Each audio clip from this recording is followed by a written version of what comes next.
6 o'clock, good morning from the 104.5 The Zone Studios. I'm Will Bowling. NFL Media's Ian Rappaport is reporting that the Titans will not have a full contingent attending Colorado Pro Day to see Shedeur Sanders or Travis Hunter.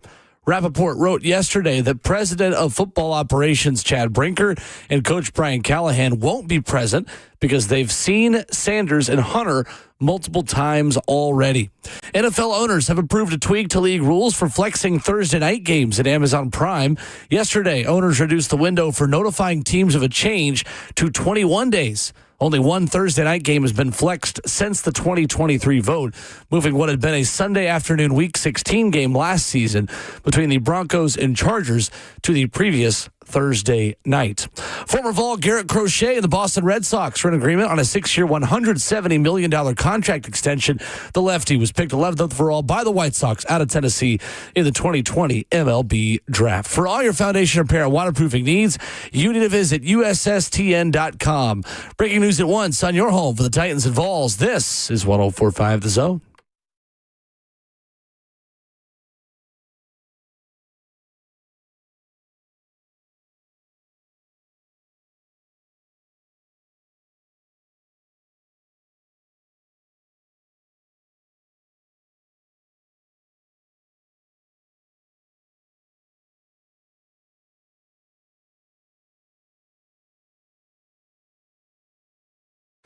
RKW 104.5 The Zone is brewed by Scooters Coffee, kicking off your Tuesday morning.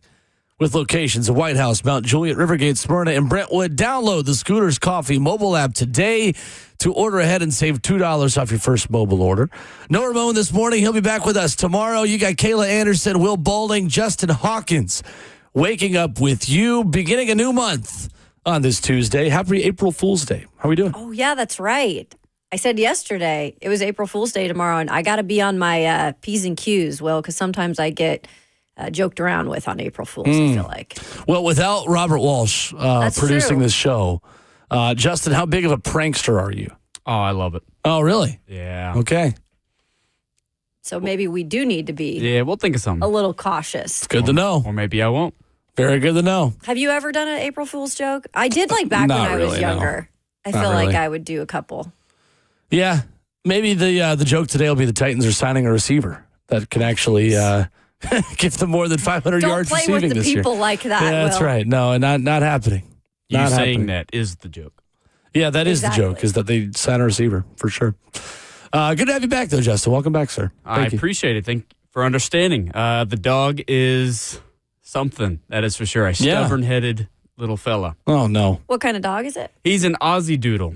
So Oh, Australian that's Shepherd right. and Golden Doodle mix. Oh, I He's love a that. bundle of joy, but at the same time, when he doesn't want to do something, he's He's pitiful. not going to do it. Mm-hmm. I can relate sometimes. Yeah. Stubbornness. We all Yeah. have it in us. That's But right. dogs do that at a different level. Like the not eating thing is super scary because one of my dogs, Shug, who I had several years ago, passed away from cancer. He stopped eating and we're like, oh, he's just being stubborn. You know, like that's a dog thing. And then sure enough, he ended up having cancer. That was a big sign of him not, eating. So it's always better to be cautious about it because either it's a stubbornness thing and they just want to do it when they want to do it, or it could mean that it's not something good. So I'm glad you got it checked out. Yeah, well, the thing was, so last Monday, I took him to the vet, and he had his annual shots, whatever. Well, 4 days later, he starts getting sick. Oh. And then we wake up Saturday morning, and without, grossing everybody out on the air, which I'm not going to do, we wake up and there's, stuff everywhere. Like he's getting sick, in more ways than one. So we call our vet, and, today is Tuesday, but I could do a Monday roast. But on Tuesday, our vet deserves a roast because, so we called them and we said, hey, this is what's going on with the dog. Can we get him in? Well, send us a picture. We'll have our vet look it over. Sure. Vet looks it over, doesn't ever get in contact with us again. Yeah. So we called them back an hour and a half later, and they say, yeah, well, we don't really have an appointment today, but we can get you in on Monday. But like, no, this dog needs to go now. So we find an emergency vet in Murfreesboro, and we take him there, and they're like, yeah, if this continued, this could be very serious, and he could have organ failure, liver, kidney failure. Goodness sakes. And wow. So the vet Not is an appointment. roasted. That's yeah, so crazy. we're gonna go ahead and for my vet, we're just gonna go ahead and. Yeah, that's right. Perfect. So it was just a awful time, so I had to take the day off yesterday. I had to basically hand feed him baby food, just chicken, ground beef. Like, he just will not eat. Okay. Yeah, it was a interesting, terrible day. Well, glad it's over. Glad you're back. Yeah. Yeah, appreciate That's it. not fun. And shame on the vet. Not fun at all. Yeah, for real, though. Well, speaking of appointments not being made, the Titans will not be making appointments to fly to Boulder, Colorado. Ian Rappaport yesterday says that President of Football Ops Chad Brinker, Coach Brian Callahan will not be present at Colorado Pro Day. Kayla, are they tipping their hand that maybe a decision has already been made? Now, they did schedule private workouts, correct? That is what correct. I read. April 9th. So it is a little bit interesting because it's almost like saying, well, we're not going to go to the pro day, but we are doing private workouts, which makes you think, yeah, they get a little bit more one-on-one time. However, I will say they have done everything attending Cam Ward's everything, right? Yep. Whether it be talking with him at the combine or going to his pro day, also the private workout he recently had. So it is a little bit, if you want to get detailed on things, if we want to get nitty gritty, technically, they're not doing as much with Shedeur Sanders and Travis Hunter as they have to vet Cam Ward. So I think in a way they're still trying to play the game, but if you get detailed with it, they are somewhat tipping their hand. I think it's got to mean something. Mm-hmm. I mean, the only thing I don't believe in this is that it's just because they've seen them before. Yeah. Right? Like, and I do think this might also rule out Travis Hunter because at this point, like, I don't understand why you would do this and still pick either one of them. Like, I really do believe that it is, we are getting to that point where it's over. Where Cam Ward is the guy and Shedeur Sanders and Travis Hunter are out. Yeah. And I think they had said from the start, we talked about this yesterday with Mike Borgonzi, they were going to do their due diligence in terms of this process, and it was going to be treated as that, a process, which again, you take a lot of time to do.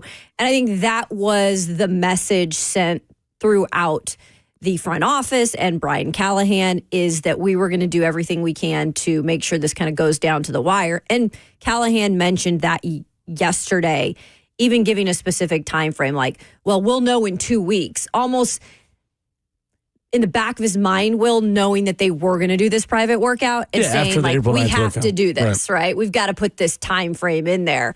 So it starts to make more sense as you actually hear what they're saying. I agree. I think it makes total sense. They've wanted to wait until after they've seen everyone work out, meet with everyone privately, and do all of these things. So without Chad Brinker or Brian Callahan there, I'm just curious what that message is about their interest in Shedeur Sanders specifically. Because at this point, I think we can, in my opinion, comfortably say it's between two guys to be the number one overall pick. It's Cam Ward or Shedeur Sanders. I really don't see a scenario where they're going Travis Hunter or Abdul Carter at that point, considering who they've signed at quarterback this offseason. So I don't know.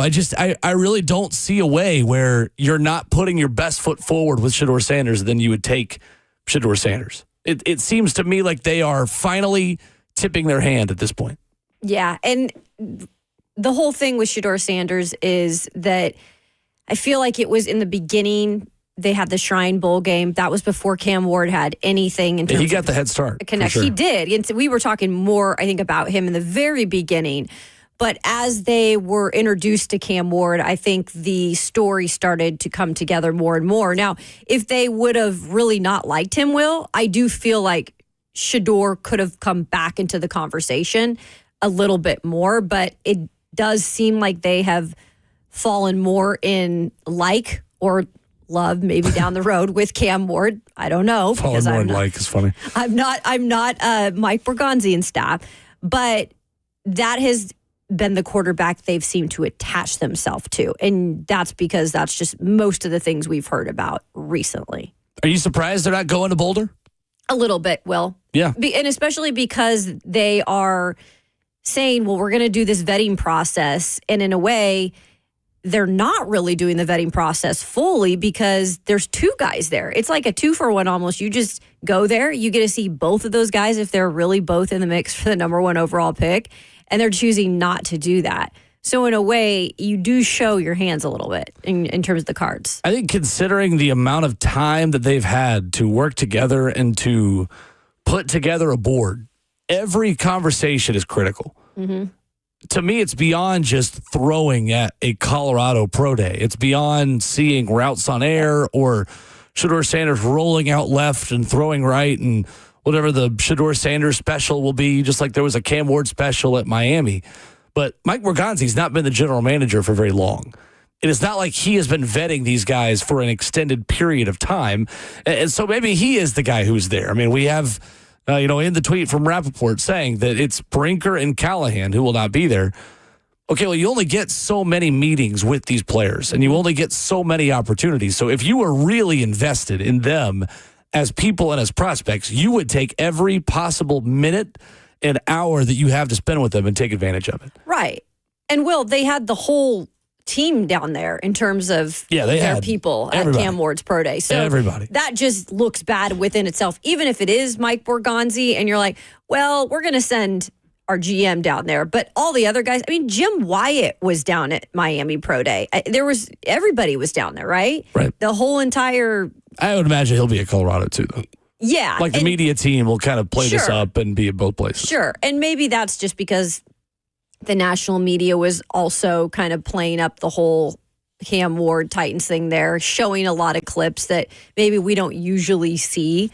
But another great reason to go to pro day for Shedeur Sanders and Travis Hunter, if they're truly in the mix still for the number 1 overall pick, is you get that firsthand kind of information from coaches, even players. Like you're down there in the heat of it all, right? It's one thing to talk to coaches over the phone or whatever, but it's just, why not have all your guys down there with coaches available, players there that you can just talk to in person as well? Brian Callahan did mention yesterday at NFL owners meeting saying we have another touch point with the two players at Colorado, Shedeur Sanders and Travis Hunter, with their pro day and a private workout with them. He said, I'd say we're probably about 2 weeks away from being pretty darn close to what we want to do. So the Titans will be represented in some capacity, but Rappaport says it will not be Callahan or Brinker. And Brinker is the guy we know has final say. Those two words that we cared so much about. And for good reason when the general manager was hired. 615-737-1045 coming up this morning at his normal time at 8:20. Austin Price of Allquest will join us. Tennessee football with a big scrimmage last night in Neyland Stadium. We'll get the latest out of what came from that. Steve Palazzolo of the 33rd team will talk some NFL draft with us at 9:20 as well. But coming up next, NFL headlines from owners' meetings. We got players who don't play together yet working out together. Jimmy Haslam admitting blame and some rule changes in the league that we'll run through next.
RKW Brew by Scooters Coffee on 104.5 The Zone continues.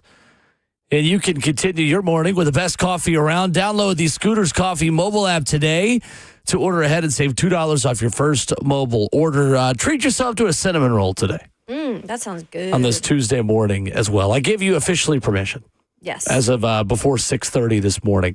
So Aaron Rodgers is still taking his time deciding on whether or not he'll join the Steelers. But the four-time MVP is apparently throwing with DK Metcalf. Talk about tipping your hand. It's only a matter of time, right? Until Aaron Rodgers is a Pittsburgh Steeler. I don't understand what the holdup is with this. Aaron Rodgers is the holdup. Aaron Rodgers being Aaron Rodgers, Will. Every single year we say it with him. Every single year for the past couple of years, we thought, well, maybe he won't continue to play football. And then there he goes, like right at the deadline in terms of doing stuff, he'll decide he wants to, come join a team. And I do feel like he is just on his own island in terms of making decisions. And I'm sure there are conversations going on behind the scenes.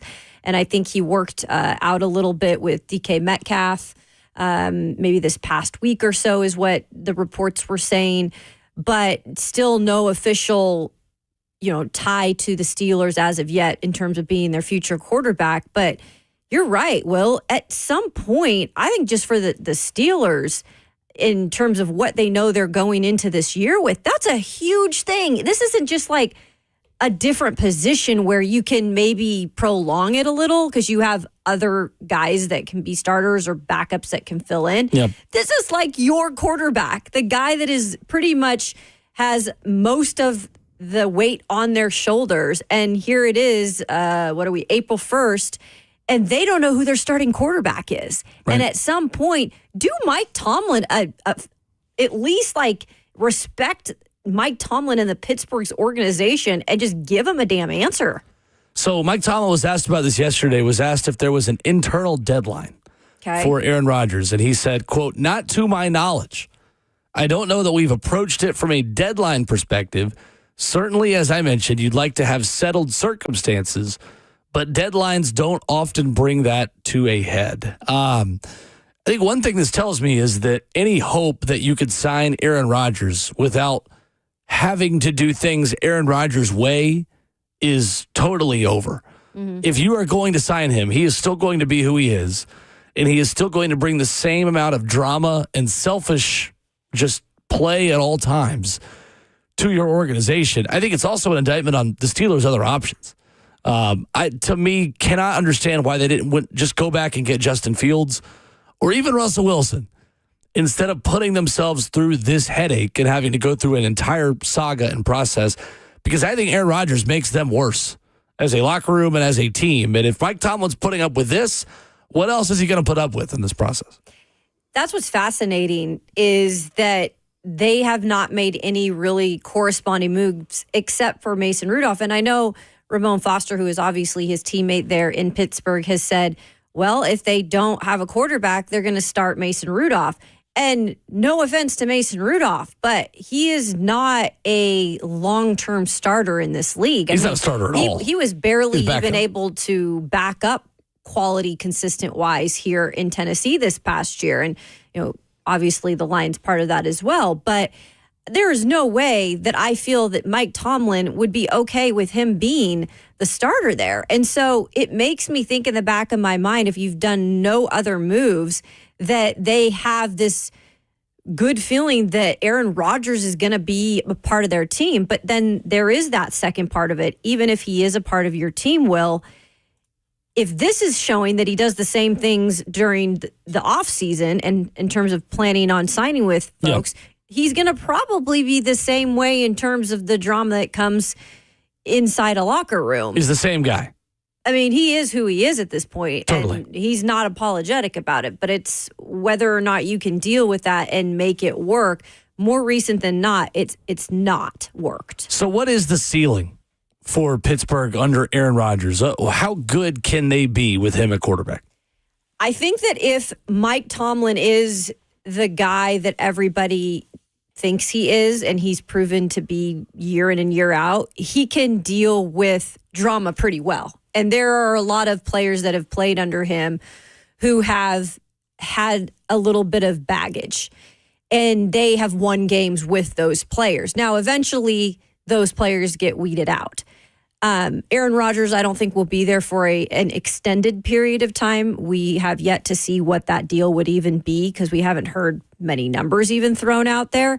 But I think that the ceiling could be playoffs for them, Will, if he could go in there and play football. Because, again, we've mentioned this when we were tying Aaron Rodgers possibly coming here and being, that bridge for a guy like Cam Ward or Shedeur Sanders, is he didn't have an awful year in terms of numbers. If you want to just look at the numbers, and I know that some of them might be inflated, in terms of you just had to throw the ball to try to win the games. They're behind in a lot of games. Yeah. Right. But it's not like he didn't play. He played all the games. He had okay numbers. I think he could be fine with the weapons that they have, but more so, Will, because they have a solid defense too.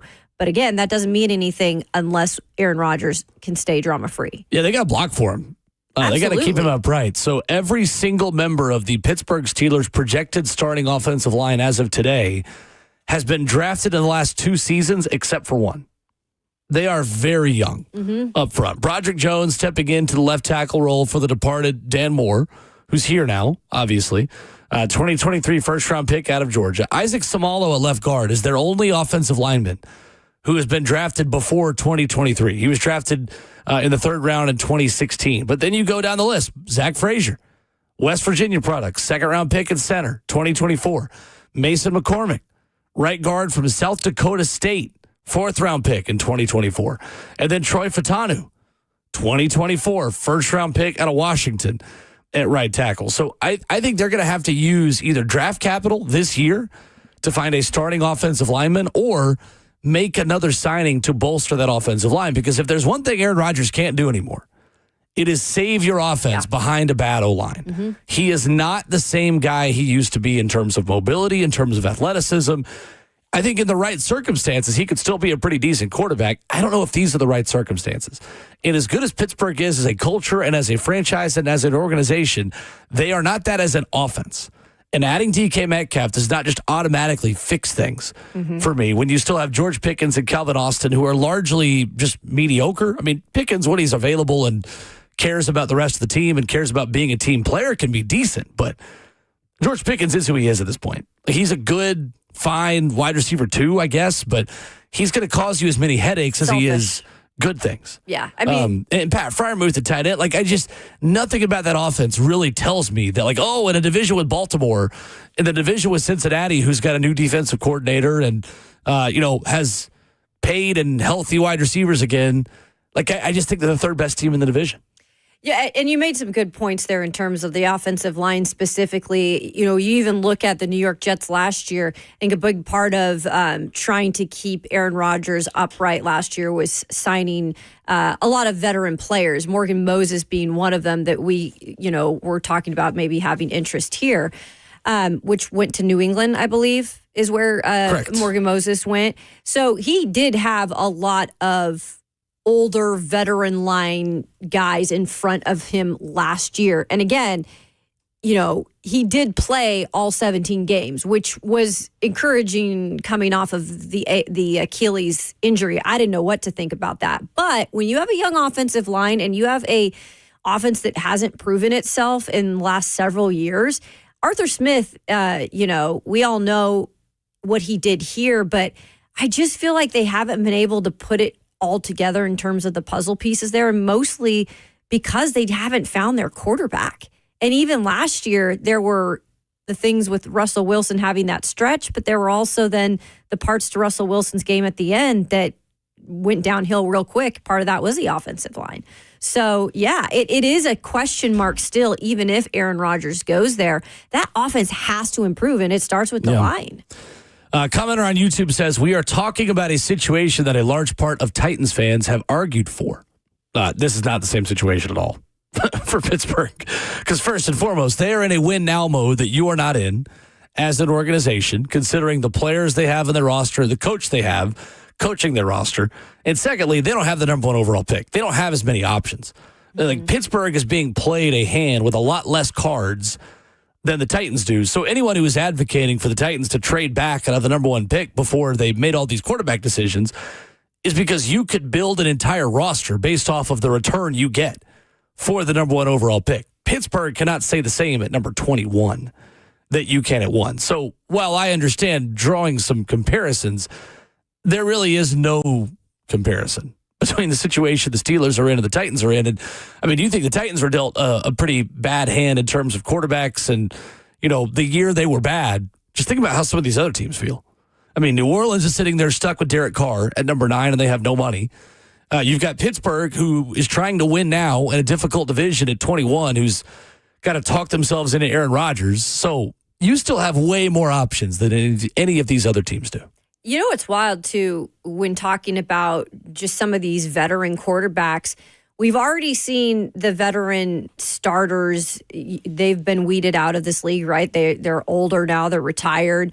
The Tom Bradys, the Eli Mannings, all those big names, they're all gone. And if you think about it, this is the really end part of all of these guys. It's a changing of the guard. Right, it's sure. an absolute change of the guard. And so you're almost, if you're one of these teams, trying to grasp onto anything you can right now to get one of these quarterbacks, because unfortunately, Will, the younger quarterbacks that have come into the league, they're needing more time to develop, we're seeing, as any quarterback should need a little time to develop. But it's what can you do for me now league? And if they don't get that within a year or two of their rookie quarterbacks, we've seen teams move on so quickly. So we're in a really rocky place in terms of finding out how to really approach that quarterback position, because a lot of these old ones are now gone. You can't just scramble to get them and have them for 2 years and then we'll figure out our starting quarterback. Sean McVay yesterday, with a vote on the Tush push incoming at NFL owners meeting, says the Tush push does not look like football, adding that, yes, he is against the conversation about the Tush push. He is for banning it. And he says, I told the guys from the Eagles, I don't believe in taking something out because they do it better than anybody else. And he says, I told both John Ferrari, the Eagles assistant general manager, and Eagles GM Howie Roseman that when they were talking about it. Sean McVay says, I don't like the optics of that play. It looks like a rugby scrum. There are some health and safety things, which those exist in short yardage and goal line as well. I'm conflicted, McVay says, because you don't want to be a hater because they do it better than everyone else. So I don't agree with that. But I also wish we didn't let the play in the first place in regards to the optics of what it looks like. Brian Callahan yesterday said he is pro Tush push. Everyone every coach essentially has commented on it and was asked about it. Do you agree that the optics don't look like football of the play? I don't know if I would agree that I get what Sean McVay is saying, and I actually do agree with him on most of his points, saying that maybe if it wasn't ever even allowed, obviously we wouldn't be in the situation, but we're in the situation because one team got really good at it, and one team actually, I could say it's benefited them in terms of winning some games even. And otherwise, though, there's not much use for it around the league in terms of at least teams that are having success using it. So, but the optics of it, it's not like I look at that and I'm like, that's not a football play. I personally don't look at that like that, but I know maybe a crazy offensive-minded Will, like Sean McVay is. You know him. He's like, what do you call him? The way that he can remember certain plays. He's a guru in general. He's photographic memory. There's just that mind about him where I could see him specifically looking at that and being like, that's not a football play when it comes down to it. But I don't look at that and say that. And so I just think, like, unless it's really hurting guys, which I don't think it is. And by the way, you're also trying to make them play more games, and you're going to say the safety thing is a concern here. I don't want to hear that crap, right? Yeah, I think it's not going to get overturned. And McVay even said it will be difficult to get to 24 votes. There apparently is momentum on the competition committee to make this change. Apparently there were animated conversations between McVay, Sean McDermott, and Roseman and John Ferrari the Eagles contingent. I don't know if Howie Roseman has ever been in a conversation that's not animated. Yeah. To be honest with you. Fair. So the problem with the Packers' proposal is that the rule would prohibit teammates from immediately pushing the ball carrier. Well, good luck determining what immediately is. That's the thing. So, like, that specifically is trying to take away this play versus you have a guy fighting for one extra yard and then a lineman comes up behind him and pushes him at the end of a play. That would still be allowed. Mm-hmm. Good luck trying to adjudicate the differences between those things, to be honest with you. Like, Will, refs already have a hard enough time making calls. Like, just simple calls, right? Yeah. But to make something like that, I mean, that would be a nightmare to try to figure out. And then the refs, I feel like, would call it too often because they don't want to not call it. You get what I'm saying? It would just open up a can of worms. They used to have this in the rule book. In 2006, the prohibition on pushing the ball carrier was removed from the NFL rulebook. A lot of people regretting that, and Mike Florio even wrote at ProFootballTalk.com. It's kind of amazing it took somebody this long to finally exploit that once it was taken out in 2006.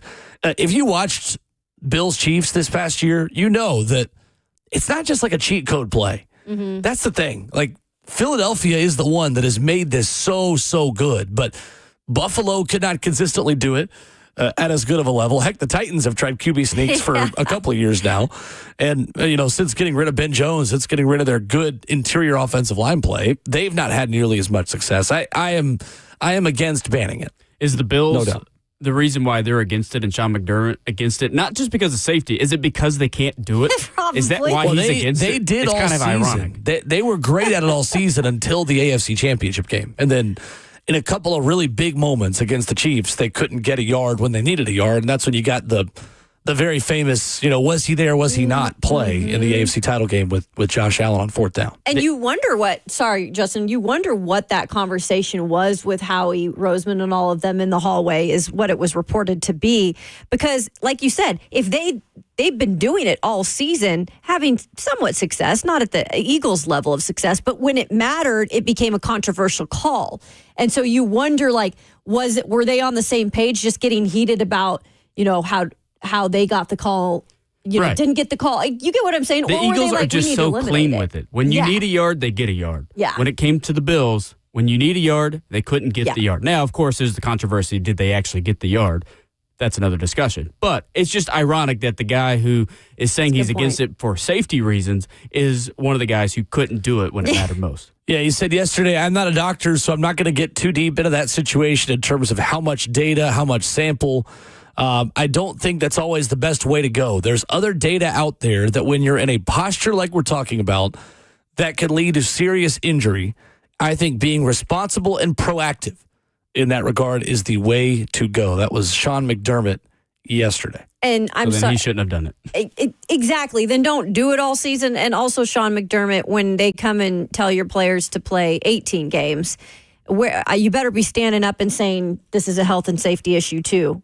So interesting. The Bills did a different version of it where they would have Josh Allen take the snap and then go right behind, I believe it was the right guard, and he would just kind of shuffle 2 feet to the right and go around the center. So it wasn't the same exact play that Buffalo was doing, but it was maybe a version of it with guys still pushing Josh Allen over the pile. The Eagles are just straight rugby. That's what that is. It is literally a rugby scrum. And they're good at it. They're very good at it. Very good at it. 615-737-1045. There is a quarterback in the NFL who had a very creative slogan for his new team yesterday. We'll talk about that next.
RKW brewed by Scooters Coffee with locations in White House, Mount Juliet, Rivergate, Smyrna, and Brentwood. Every time Jameis Winston speaks, we listen.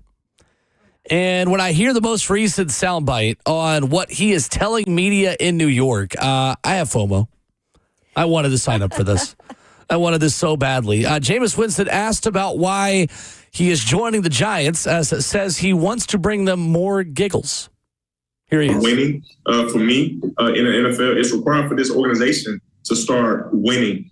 So we can have more giggles, more laughter, more fun in this building. Like, we in the biggest city of the world, we should enjoy that. And I think winning does that. So when it comes to looking at their record, I didn't look at this team being a 3-14 team. I looked at what was possible, and what I saw was possible is an offense that can execute efficiently and that can be explosive. I saw a defense with an incredible front, and I saw this offseason of them adding Paulson Adebo and Javon Holland in the back end to create some noise to help that front get home. And I just figured that the Giants, man, they don't look like a 3-14 team. From the talks of people talking about, I know Kayvon, I know Byron a little bit, and Dex. Like, from their talks and their conversations, like, the locker room didn't seem like it was a 3-14 team. So this team is looking for a complete paradigm shift. This team is looking to make a splash, man. And there's no better place to do it, with no greater calling to do it than right here in New York City, being a New York football Giant. Man, I wanted this guy to be a Titan so badly. More giggles and laughter. Why can't we have giggles and laughter? We need giggles and laughter, that's for sure. It would at least bring joy to the locker room if there's another season of losing. But in all seriousness, Will, I do appreciate Jameis Winston at this point of his career. Look, did he turn out to be the guy that maybe he needed to be in terms of wins? No, I mean, he's been more of a backup than a starter, but he's a heck of a leader. And I think that anybody would love to have him inside that locker room. They're on the sidelines during game day. There are so many young quarterbacks in this league. And to have somebody like him who can be a mentor, and again, he can step in and play and not, be horrific. Yes, the interceptions are still a thing. That's never gone away for Jameis Winston. But I do appreciate the growth of him as a leader, because he's always been one, but it's just continued to mature as well. And I love it. I think it's a perfect fit for him here. It's a little bit weird that Russell Wilson is also there, but it's almost like a yin and yang situation. It might work. So if the New York Giants, let's say sitting with the number 3 overall pick, have one quarterback off the board in Cam Ward, because on the 1% chance Cam Ward makes it past the Titans, the Browns would say, thank you very much. He's a Brown. So Cam Ward will not be available for the Giants to pick at 3 in this scenario. Are you riding with Jameis Winston, Russell Wilson, or are you taking Shedeur Sanders with that number 3 overall pick? If Shedeur Sanders is indeed there, it's tempting, because you don't know who your quarterback of the future is. Right here, right now, you have Russell Wilson, you have Jameis Winston. But for the future, again, these are quarterbacks who are aging themselves out of the league. It's just, that's what it is. It's the reality of the situation. And that's more of a starter in Russell Wilson, as I'm saying that. Right. But if you think he can be your quarterback, Will, if they are sold enough, you could put him in there, have him sit, learn behind Russell Wilson, work with Jameis Winston for maybe even the next 2 years. And if you really, truly feel he can be your guy, Will, what's wrong with that? That's what Aaron Rodgers did with Justin Love, or Jordan Love did with Aaron Rodgers. Like, if you can do that, I actually think it's a benefit. Yeah. But they've got to be sold that he could turn into that guy. And I don't know if they are. Yeah, I agree. I think Shedeur Sanders you'd be willing to pick and to sit behind these two guys. Jackson Dart, I am not. No. I am not in favor at all of using any first-round pick on Jackson Dart. Nope. I just don't think he's worth it. I think he's a decent enough prospect. I don't think he is a first-round caliber quarterback. I think we've talked ourselves into it, as we typically do. But here are the Giants' opponents for 2025. The NFC East. So, of course, Cowboys, Commanders, Eagles. Plus, at home, Packers, Vikings, Chiefs, Chargers, and 49ers. On the road, again, NFC East, Commanders, Eagles, Cowboys, Bears, Broncos, Lions, Raiders, Saints, and Patriots. A couple of those road games aren't that bad, but the home slate, Tough. they will not be favored to win a single home game. The New York Giants in the year 2025. Maybe against Dallas, but Sure. even still, Dallas is not that bad. Dallas is just a very mediocre football team. So I see maybe 2 games where they will be favored going into this season in New Orleans and in New England. And even those, probably not. Like, there is a very real scenario where the Giants are the underdog in all 17 games that they play. Under no circumstance do you throw Shedeur Sanders into that melting pot. No. Under no circumstance. If you pick him, you need to be sitting him for a season. And that'd be their plan, right? Because they do have Russell Wilson. Maybe. I mean, Jameus Winston has made the point in his media yesterday that he said, I didn't come here. I came here knowing that they might still sign someone else or draft someone else. They are wide open in terms of what they can do. Well, if they're smart, let's just say that. Because they've got a GM and a head coach that are on the hot seat. And I'm sorry, if you make that type of decision, and I get it, a lot of people think if you draft a quarterback that early on that you need to play that quarterback. That's bull. You know, you guys need to do what you need to do as an organization to get you back on track. You just signed 2 guys that are veteran quarterbacks. You're probably going to start Russell Wilson. Even if you draft Shedeur, sit him. Have the luxury that most teams don't freaking have anymore of just sitting that young quarterback and letting him develop. We talk about this all the time, but we wish this would happen more. Well, guess what? You've got a situation that you can let that happen at least for a year. Why not do it? I agree. Totally agree. So it's definitely an interesting position the Giants find themselves in, but no doubt it's going to be weird to see what they do. And if they take Jackson Dart with the number 3 pick, just good luck. That I will not agree with. Good luck. Jackson Dart could be successful if he gets a lot of time to sit around and be picked in the 2nd or 3rd round where he belongs to be picked. Yeah. 615-737-1045 is our number. When we come back, the newest soundbite from your general manager, Mike Borgonzi, talking with Kay Adams about the number 1 pick. That's next.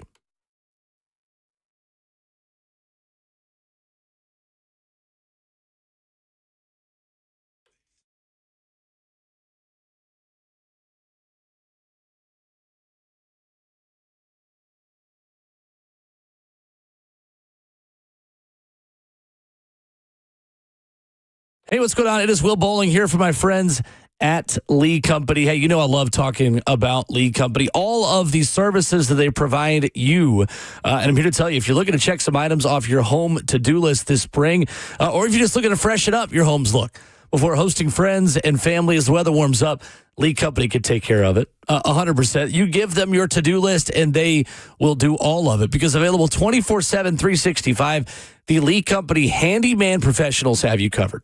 So that could be pressure washing.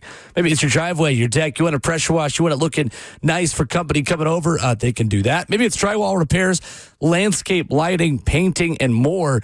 Lee Company, they are all you need. Just visit them online at leecompany.com to schedule your appointment today. That's leecompany.com or call them 615-567-1000. Trust the folks at Lee Company and the handyman professional to take care of anything on your spring and summer to-do list by going online to leecompany.com. That's Lee Company, all you need.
It is 7 a.m. Good morning from the 104.5 The Zone studios. I'm Will Bowling.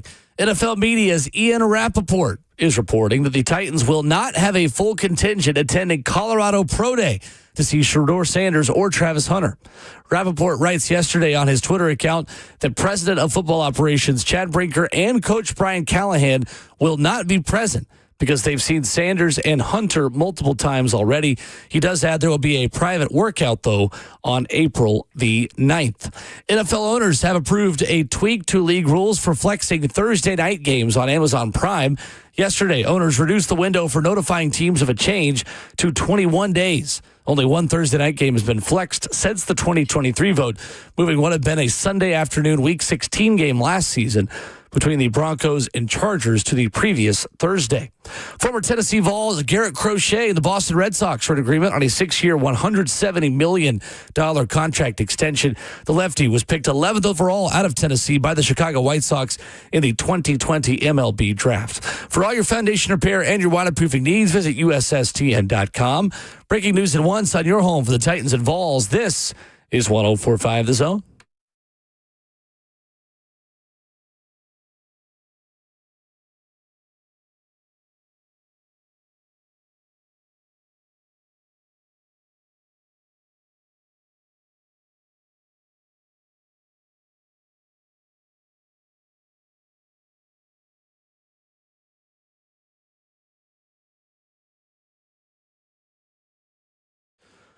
RKW brewed by Scooters Coffee on 104.5 The Zone. Begin your morning with a hot cup or cold cup of Scooters Coffee with locations in White House, Mount Juliet, Rivergate, Smyrna, and Brentwood. You can download the Scooters Coffee mobile app today to order ahead and save $2 off your first mobile order. The movement is growing for Scooters Coffee around Middle Tennessee. Yesterday, Vandy Man on Twitter, who is always in the F&M Bank chat, watching the show on YouTube, tweets us a picture of the mango protein smoothie. Says, I have to say it was delicious. I'm a fan. We have heard from so many of you that you've tried Scooters for the first time. You've come back and you said, wow, I'm a fan. It's fantastic. We would not lead you astray. No. You're going to love it. And there's so many options. Like, we even got Ron Slay, who does not drink coffee, he's been by, I think, a Scooter several times getting hot chocolate. He's posted about it. That's correct. So like we saw with, you said it was Vandy Man. He obviously got a smoothie. And then if you just are hungry, we had firsthand account with them last week when we were at Dickens Turf and Landscape and went by there, and they've got a huge menu with goodies in terms of anything that can fulfill your food fantasy. They do. It is very good. So that is certainly something you need in your life this morning on this Tuesday. It's rainy and gloomy enough out there. You need the extra pick-me-up. You really do. It's going to be like that all week. Yeah, that's right. So Mike Bergonzi yesterday has another interview talking with Kay Adams about the number 1 overall pick. Brian Callahan, another thing I want to get to, brought up a unique strength about Cam Ward. We're going to get into all of what scouts are telling Go Long TD and Bob McGinn, Tyler Dunn's website, that every single year does a long-form anonymous scout preview series on different positions. And we've got a ton of nuggets, ton of analysis on Shedeur Sanders and Cam Ward from Scouts Anonymously. But this was Mike Bergonzi yesterday on the record with Kay Adams of FanDuel Sports Network. There. Are you pretty sure you know who you're taking? You know, I think we're getting closer to that decision right now. We have a few more boxes to check here over the next couple of weeks, but we're getting close. I'm fascinated with the interview process because I will learn a million things about you just from how engaging you are, what you're saying, how you look, what do you look to get out of let's just say, sitting with Cam Ward? What are the questions that you want answered? Yeah, you want to get to just know the person. I guess the hardest thing to do in this business, we're all going to miss on the tape at times, but the hardest thing to do is try to predict human behavior, right? So you really want to sit down with the person, get to know them, get to know their family as well. And then, our scouts go through the school during the year and, do they love football? Do they love the process? Then once we get to the combine, we actually have a chance to sit down with the coaches. That's the first time they really get their hands on them. And to go through some X's and O's and to see if things line up to what we heard going through the school, some of their football intelligence piece, their leadership ability, How they relate to people. When we bring guys in on 30 visits, it's how they relate to everybody in the building, all the different departments. We have them sit and visit with them. How relatable are they? That's an important part of being in the locker room. There's Mike Bergonzi with Kay Adams. They're tipping their hand at this point. I think they're finally starting to lead us down the pathway that they know what we all know, that Cam Ward is going to be a Tennessee Titan. Yeah, I think even Kay Adams brought up a funny point. She was like, yeah, just sitting with you, I can kind of like break down what you're like or whatever when it's in person.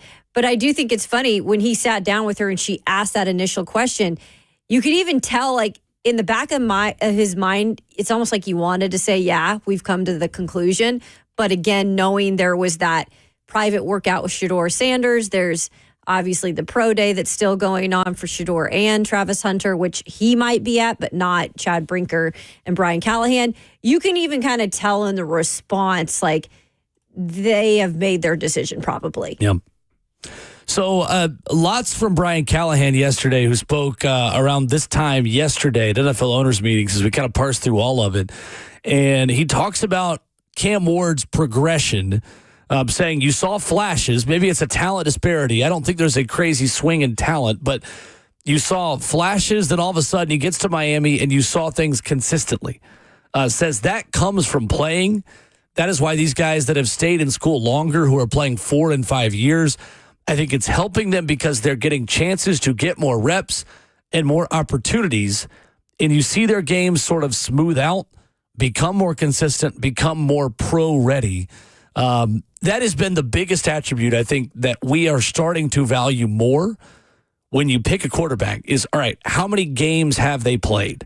How much football have they played at the college level? Because it is harder to see things that are flashes in the pan on film when you see players get better over time and have such a long career. Those are two things in Cam Ward's favor. Yeah, and I'll put Shedeur in there too. Shedeur Sanders has, been at different spots and he's played for a longer amount of time. He's played a lot of football. Jaden Daniels was also kind of in that camp. And I know that he didn't play a ton at Arizona State, but he was at a different program before he did go over to LSU. He's played a lot of football and then he's a special talent. What's gone on for him in his first year in Washington, I don't think many people predicted at that level that it was going to happen. Some of the times it's just the luck of the draw in terms of how it ends up that first year. However, if anybody nowadays doesn't have the opportunity to sit a rookie when they draft him, which many teams do not, if you at least have a guy that you feel has been through the ringer in terms of maybe changing teams or had different offensive coordinators, but in general have just played a lot of football, yeah, it makes a little more sense than a guy like Anthony Richardson, who, by the way, they still don't know what they're doing with him up in Indianapolis. He barely played football, Will. And maybe if he sat for 2 years in Indy behind a veteran, he could be the Anthony Richardson that you see, with the big arm and all the physical attributes. But unfortunately, he's had no time to really play a lot of football. So that is the good thing that is going for Cam Ward. Absolutely. Brian Callahan, I think, with a really interesting quote about how player movement in college is helpful in scouting for NFL teams and guys transferring to different places. Obviously, Cam Ward played at 3 different colleges. Callahan says, now you get to see how these guys enter a new environment. Mm-hmm. How do they win their teammates over? How do they lead a room that they're not familiar with, that they didn't grow up with, per se? Callahan says that part is actually really interesting. The transfers have allowed you to see that opportunity for them to show their leadership and how they win over their teammates. It's kind of unique in that regard. Before, you had to wonder how it would happen in an NFL locker room. But these guys have gone to at least one other locker room, sometimes 2. That's Ward. And they found their way. Callahan ends the quote by saying, so that's kind of a benefit, to be honest. Interesting. I hadn't really thought about that before. I agree with him. And I had brought up, I don't know what show it was, Will, the environment, I think it is important because adversity is important, and especially for young quarterbacks, it's important. And I'm not saying or advocating for guys to just transfer all the time. That's not what I'm saying. What I've loved for Cam Ward to stay at Washington State for all those years, absolutely. But that's just not the world we're living in. So at least for the quarterbacks, benefit, they can change now to different programs, different environments. Pullman, Washington. You guys, it is night and day from Miami. We know. And that is why I think even things like that, though, make sense, because you got to lead in a different way in a little town where there's not much going on and there's still a lot of eyes on you as a quarterback there, to Miami where there's a lot of other things going on, but you're a quarterback for a big-time program. That's not always easy to change. And I think that Cam Ward's done a nice job at that. And I think Shedeur Sanders has done a nice job at that. Yeah, it's going to be interesting. I think there is a difference between winning over guys your age and winning over grown men who have been doing this job for 10 years. That's the only pushback I would give Brian Callahan in that discussion. I think it's a bit of an apples to oranges comparison to say that you automatically know how to win over a locker room and win over your teammates when you're winning over 18-year-olds and 19-year-olds versus 30-year-olds. Now, Brian Callahan would know better than me about walking into a new environment and, what all of those things are like. But I do think there is a literacy to making money and being your own brand earlier as a football player that is going to benefit this generation of athletes. And what I mean by that is, yes, you might have some that aren't as tough because they just run to the best situation and get out of something that's hard. But I also think you have the other side of the transfer portal that teaches guys how to be pros earlier, how to manage a locker room where everyone's getting paid, how to move forward with financial literacy and, the marketing side of it, and understanding that you're doing a lot of other things besides just football and besides just class. You've got to manage your own PR schedule. You've got to do more appearances. You've got to do X, Y, or Z things that you're getting paid to do. I do think that is a benefit to the younger athlete for the side that uses that in the right way. Now, there will always be some that go the Will Levis route. Mm-hmm. I'm just going to run away from this situation because I'm not starting and I don't want to fight for it. And granted, sometimes you have to. I'm not blaming Will Levis, but I do think there are two sides of it, and Cam Ward is on the better end of all right, how do I use this for good to advance my own career and advance my own brand? Because going to Miami made him a number one overall pick. I don't know if he stays, if he's being talked about in this exact same way. It was elevating Miami to a playoff contender that allows him to be this guy. Well, that's why he left. And that's what I'm saying. when he actually entered the draft coming out of Washington State, and he did not know what he was going to do. He was going to go into the draft after that year at Washington State before he went to Miami. And again, he has really good people surrounding him. I've had conversations with people before about the people surrounding him. They know what they're talking about. And he actually listened to all these people and decided that's not my best interest to go into the draft and declare for the draft this year. I need to go back to school. I need to go back to a school where I can have more eyes on me. And again, I could be pissed off if I wanted to be a Washington State fan. No, I want him to do a good job wherever he goes. I want him to get drafted like he is now. So going to Miami, he elevated his platform, like you said. Yeah, he also got more money. Good for him. And got more eyes on him. So I think the environment change, the winning over locker rooms wherever he was, and he won everywhere. And he also had different, changes in offensive coordinators. Yeah, it's all different at the NFL level, but that does set you up better than others. For 41 years, longtime NFL writer Bob McGinn has been talking to scouts and telling us what they are telling him about players in the NFL draft. What did he learn about the quarterbacks in this draft, including Cam Ward and Shedeur Sanders? That's next.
RKW continues, brewed by Scooter's Coffee, and it is certainly anonymous quote season in the NFL.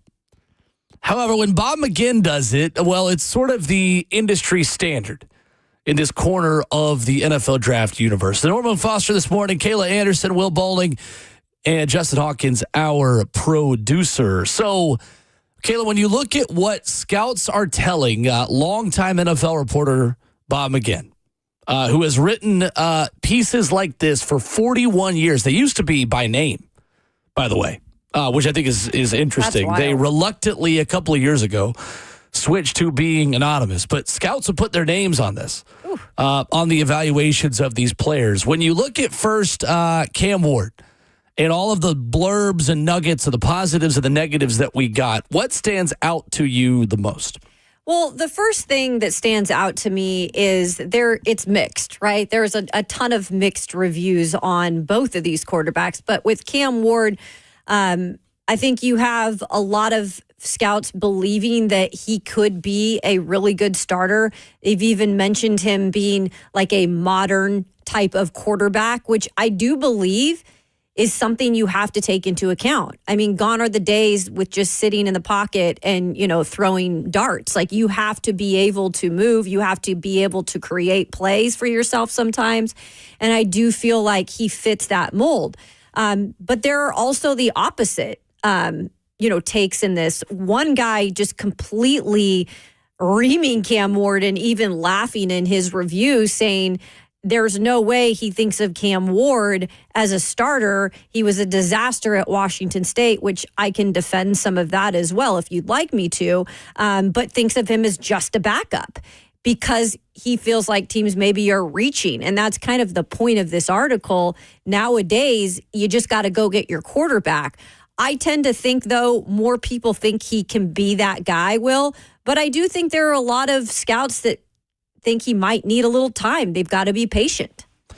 It is very interesting. So that full quote, a fourth scout, one of, I believe, six who are quoted in here talking about Cam Ward, say he was a disaster at Washington State. I'm kind of laughing hearing he's going to go first. 2 years ago, he was throwing interceptions like nobody's business.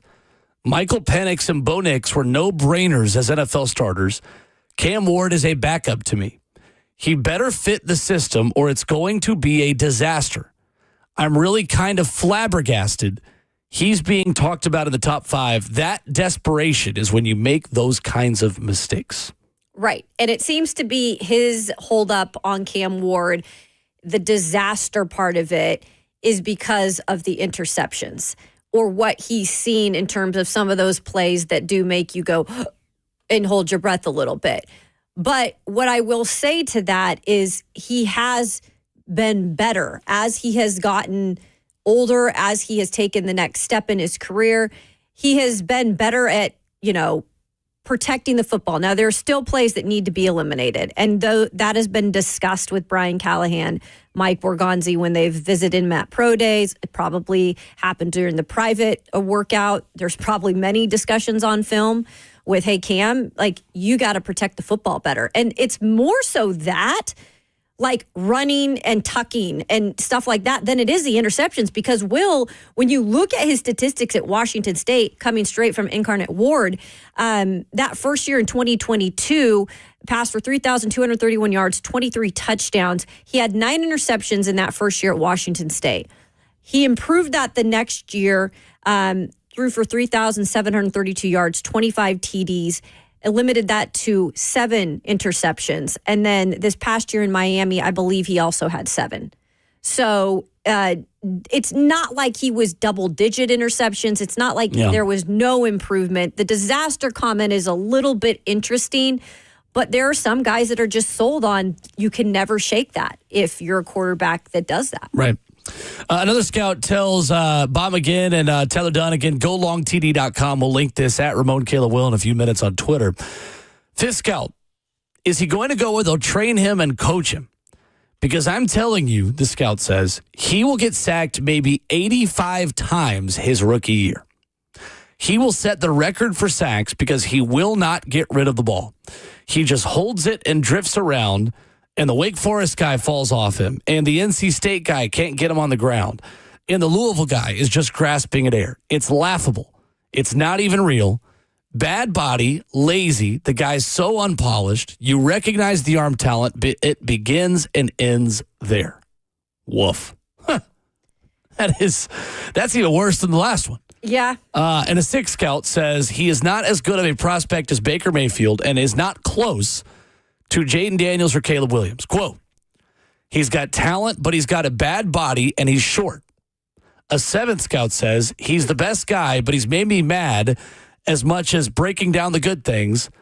I don't like the fact that a quarterback's been to 3 schools. I guess it's the time we're in now. Well, at that point, I don't agree with you. You've got to just admit that that's college football now. Yeah, I'm to sorry. be honest That's with you. pathetic.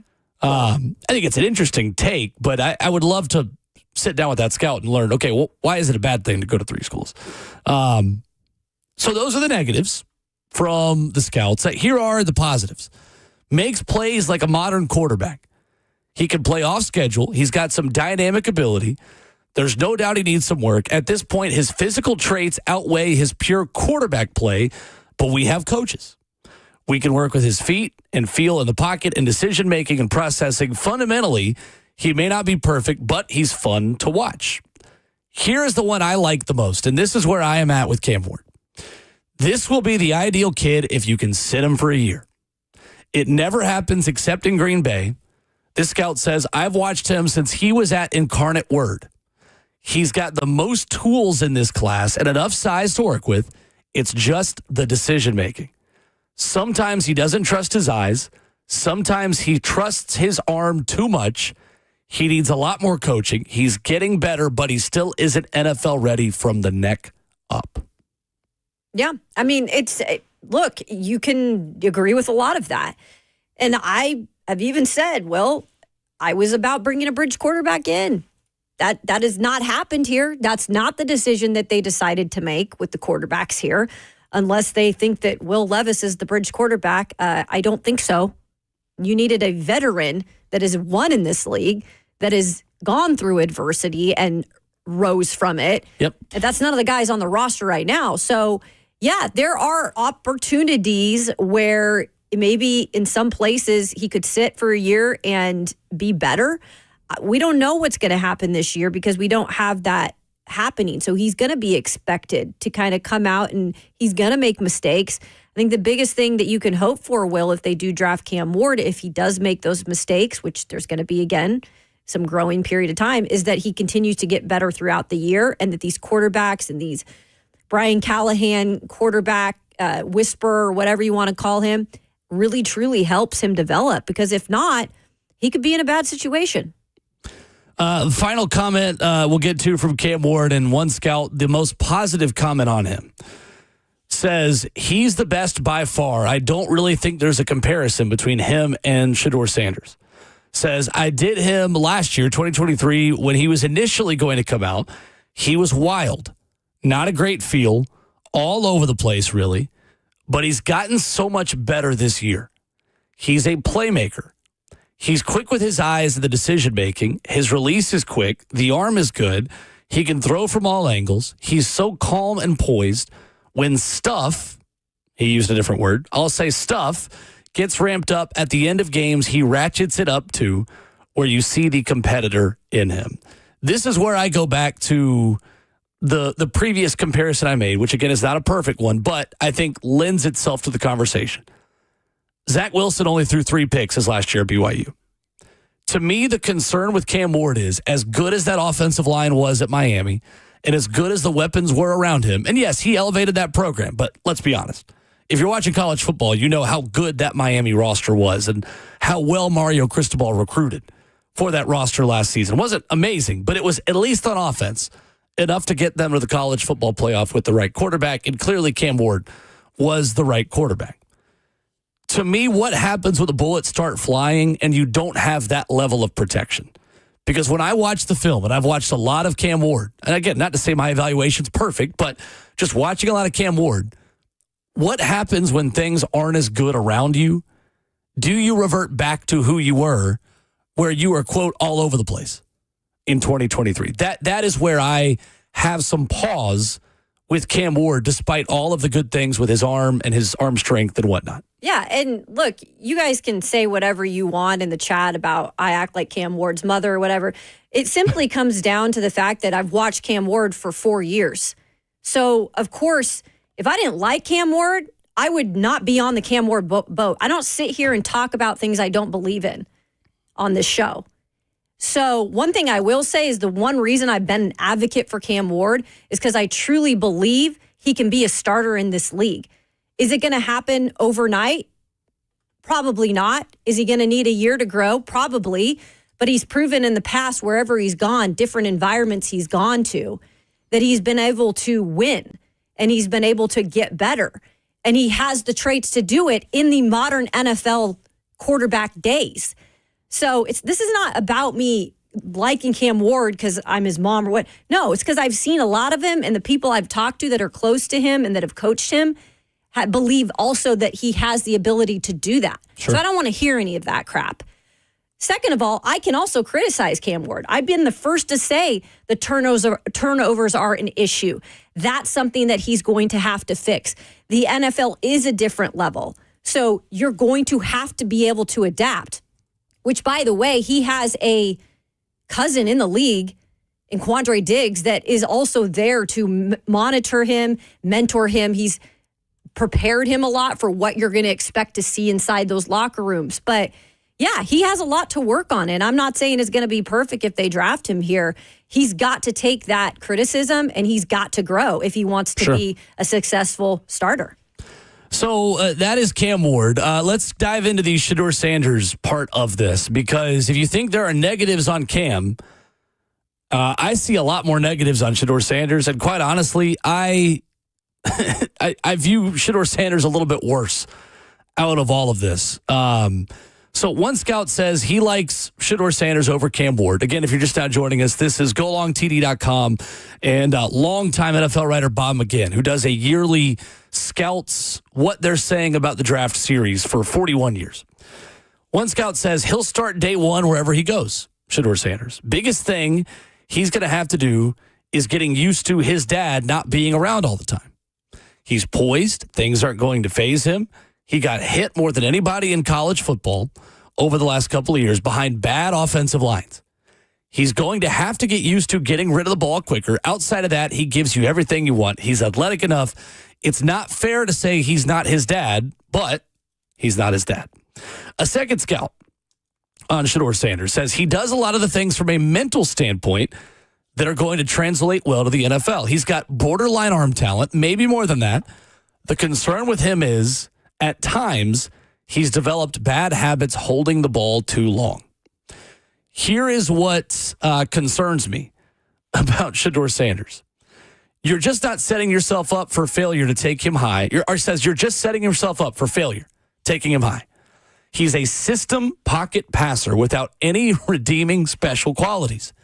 He doesn't really have a quick mind or quick eyes to see things. If he knows he can throw it right here, he can do that. He can't move, very heavy-legged. It's amazing he had two sons that played at this level, and neither of them is a good athlete. He'd be 5 flat, 4.9. Let's give him 4.9. He doesn't have much upside. A scout says about Shedeur Sanders, I don't see how he survives. Jeez. Woof. Again. That's rough. Some strong negatives there. I am ready to rule out Shedeur Sanders at the number 1 overall pick. I am.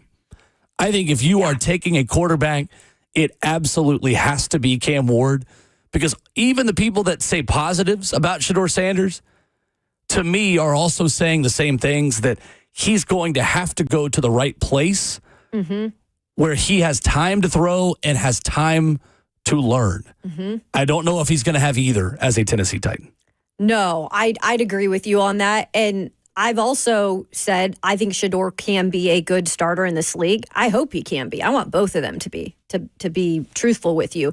But if he's going to, I think, be a good starter and not get ruined, Will, you're right. I think he's got to go to a place there he's going to be able to sit for at least a year if not a couple years. And that's why I'm kind of an advocate for that Giants situation, that if he goes there and can learn behind some veteran quarterbacks and then they can help develop the team a little bit more around him, that he'd be ready in a couple years.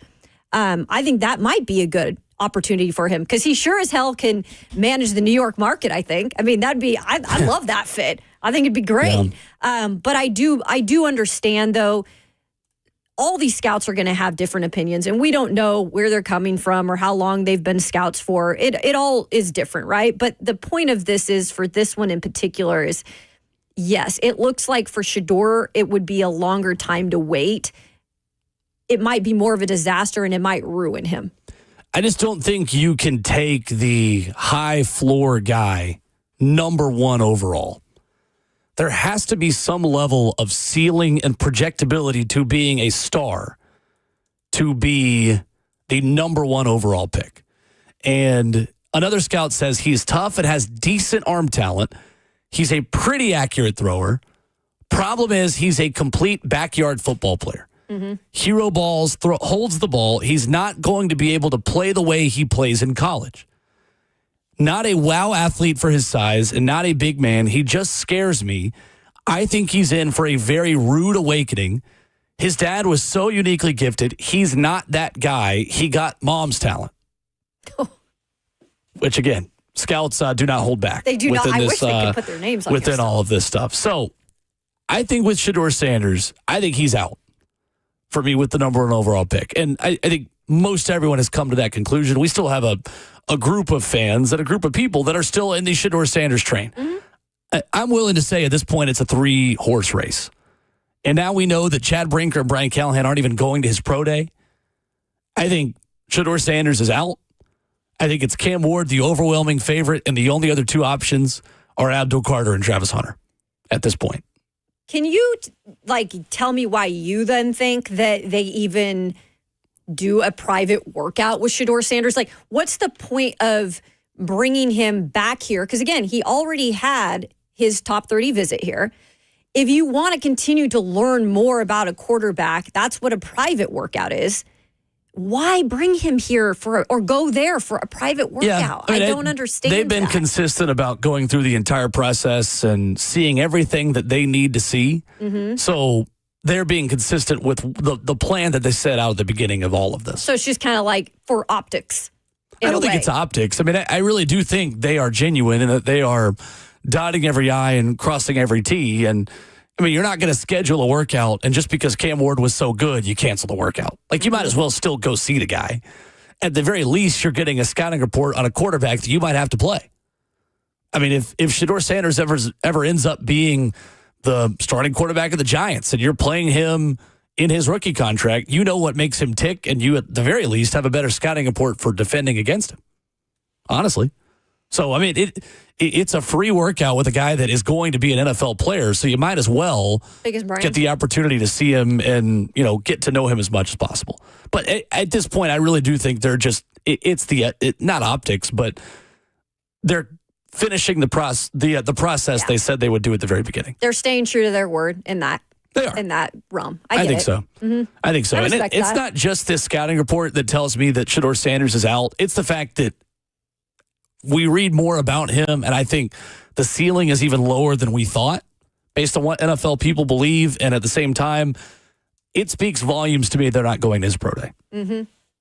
It really speaks volumes that Brian Callahan and Chad Brinker aren't going to be there. If that does end up being the case, I think that is a very interesting development. So I did something else within this process. Bob, again, we mentioned, has done this for 41 years. I have found what he said about Will Levis. Yes. Coming out of the draft. Let's compare and contrast what Will Levis was as a prospect, according to these same scouts, probably many of them, talking to this same reporter. And that's next.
Anonymous scout season is in full swing on RKW, getting ready for the NFL draft. Brewed by Scooter's Coffee, RKW, with locations in White House, Mount Juliet, Rivergate, Smyrna, and Brentwood.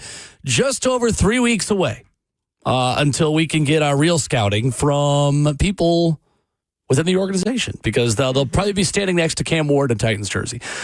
So to give us some perspective, let's see what they were saying about Will Levis a couple of years ago. Backed up at Penn State for 3 seasons, disbarred for Kentucky. There was a big drop-off from year one to the next. He looked robotic, a completely different guy. Why on earth he's doing all this poster boy muscle-bound stuff? I have no idea, a second scout said. Quote, I know he's fallen off and people have gotten cold feet on him, but I still think there's a chance. I wonder if this is a Titan scout. Thing I don't like, very tight wound. Muscle bound now, and it's gotten worse. He's a little bit tight mentally. He can't dial it back. Okay, that sounds about right. Last year, Liam Cohen was the coordinator, and Liam was his reason to come to Kentucky. So Cohen goes to the Rams. They bring in Rich Scangarello, who has had like 18 jobs in 18 years. By November, Stoops fired Scangarello after 1 season when you have the number 1 player in the draft. The line fell apart in front of him, and they had 1 decent receiver. Every team was going after him. He was shooting his shoulder, shooting his foot to play. He's a 1980s quarterback. Reminds me of Phil Simms or Troy Aikman. A third scout said about Will Levis 2 years ago, the chaos that he's had to deal with is what he's going to have to deal with in the NFL. Well, that checked out. That was check. A good premonition, considering he's had 2 head coaches already. Also, he huddles up. He's running an NFL offense. He's not getting the play from the sideline. He's taking snaps under center. He's more prepared. When pressure appears, he's got to be more poised in the pocket. Strong arm, can make all the throws, but the anxiety is real. Woo! In terms of how he throws the football under duress. Teammates like him, but he's spoiled. He's been entitled all his life. He's arrogant. That's a big deal.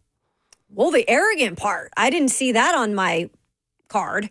Yeah. I mean, I can kind of see how it might give that off. I don't think Will Levis overall is an arrogant person, but I could see that in some situations. But I think the comment that got me there was the anxiety. Tightly wound. That is a huge part of why I think Brian Callahan, even in that interview after the season, said he needs a quarterback with a nervous system. And that's the first thing he said. He could have said anything else, but he said the nervous system. And it does make me think that those were real things going inside, that building in terms of how to unwind Will Levis. Will Levis said it with his rewiring of his brain. And we just never saw it, Will. Like, even when he had the injury, when he had time to kind of completely rewire, we saw bits and pieces when he came back, but then it kind of went to the wayside again. And I do feel like that's a big part of Will Levis, that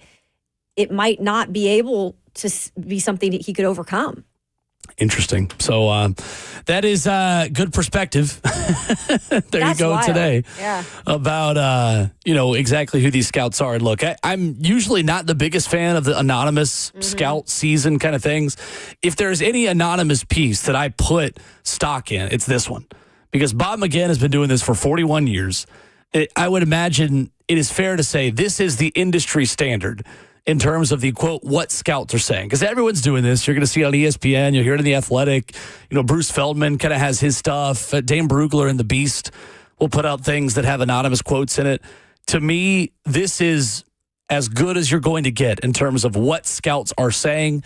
And Bob McGinn has got a pretty good hit rate. So he does. That is the interesting part of it. It's not gospel. It doesn't mean that these things are right. And look, I think what people have to remember is that even when scouts have an evaluation of someone coming out of college, you can always get better or worse. This is who you are at one snapshot, at one moment of time. What happens after these scouts make evaluations? Well, that's up to the player. That's up to the coaches. That's up to the O-line they have and the receivers. So it is not gospel. And I think even the people who would be answering, questions about it, even these scouts would tell you what we're telling you is not gospel. Yeah. Look, with any quarterback, Will, to be fair, to be honestly fair, some of these guys are going to get a lot better grades, right? A lot of them are, pegged not a lot, but there are certain ones that are pegged as generational talent. But when it all comes down to it, I do truly believe a quarterback's got to make his own, I guess, future in a way. They do. And sometimes it's going to be harder than others in terms of where you land. Sure. I think Trevor Lawrence is still trying to make his own luck in terms of the consistency part of it and to elevate his team part of it. But it's a flip of the coin. And we can talk about this till we're blue in the face. We don't know exactly what's going to happen. And we have, we will believe continue me, yeah, to. we have, Till we're and we Titan will. blue in the face. That's a good way to look at it. Now that we Will. have Titan blue. But until that happens and we Yeah. see it happen in front of our eyes, like we're just, guessing. Andrew in Portland writes in, at Ramon Kayla Will, where you can interact and tweet at the show on the website we still call Twitter, says, listening to all of what the scouts said about Cam Ward gives me serious Will Levis vibes. So does the offseason talk. Last year, most were out on Will Levis, but after he was drafted, we convinced ourselves that he was the guy. It's happening now pre-draft. Wrong? What do you agree or disagree with that? Why would that comment be wrong, as Andrew is asking? So the only thing I'd say with that, Andrew, is, again, we go back to the only thing you can relate Will Levis to with Cam Ward that's easy, and I think that's almost kind of like you're not doing your real due diligence of the process of comparing them, is because of the turnover thing. But I think the biggest thing that we haven't spoke about in terms of comparison with them is all the rest. The how long they played, how many games they played in, the changing of environments and being able to be successful everywhere they've been. Like Will Levis, also the whole point about him having anxiety, and I do think that is something that was something even at Kentucky that he dealt with. That is not Cam Ward either. Like the nervous system of Cam Ward is much different from the one of Will Levis. So that's where I wouldn't agree. The only place I agree is the turnovers have to be cleaned up. Yeah. For me, there are more good moments to go with the bad. That's the difference between Cam Ward and Will Levis. Levis would make a lot of mistakes, and he would make some good throws, but there weren't as many moments where he put that Kentucky team on his back and led them to a big win. Yeah. Cam Ward had a lot of those moments just last season at Miami, albeit in a down ACC. But that is the difference. And it's kind of like we talked about with Levis last year in terms of the Josh Allen comparison. For all the boneheaded things Josh Allen did at the beginning of his career, he also made some insane superhero moments that made you say, wow. Mm-hmm. Cam Ward already has more of those positives for me than Levis does, and he's played a lot more football. I do agree with the concern, though, that we're talking ourselves into something just because we feel like we have to. Mm-hmm. That is my biggest concern about this offseason is, well, he's the best option, so we might as well go for it. It's a dangerous way to live in this league. That is how you end up with Kenny Pickett. And again, I'm not saying he's the same prospect as Kenny Pickett. I'm just saying when you have to talk yourself into a quarterback, that's when you reach for a bad quarterback. Yeah. And some people have probably talked themselves into it. I'm not one of those people. I mean, I feel like I've been on this train since the beginning. But yes. There are a lot of people that I do feel have talked themselves into it. And that might be a good thing for you. It might be a bad thing. And guess what? I'll also be the first to admit if it doesn't go right. So 615-737-1045 is our number. Rule changes in the NFL, the latest from owners' meetings this morning. We'll get to Bam on the phones. You can react to what we've told you about the quarterback. 615-737-1045 as the second half of the show begins next. Did you know you're overpaying for your health and wellness products? With over 20 company-owned brands offering its members vitamins, supplements, wellness, and skincare products, you're able to save up to 70% off retail. Members Nutrition can't change your life, but we can change the way you live.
8:02 for the 104.5 The Zone Studios. Good morning. I'm Will Bowling. NFL Media's Ian Rappaport is reporting that the Titans will not have a full contingent attending Colorado Pro Day to see Shedeur Sanders or Travis Hunter.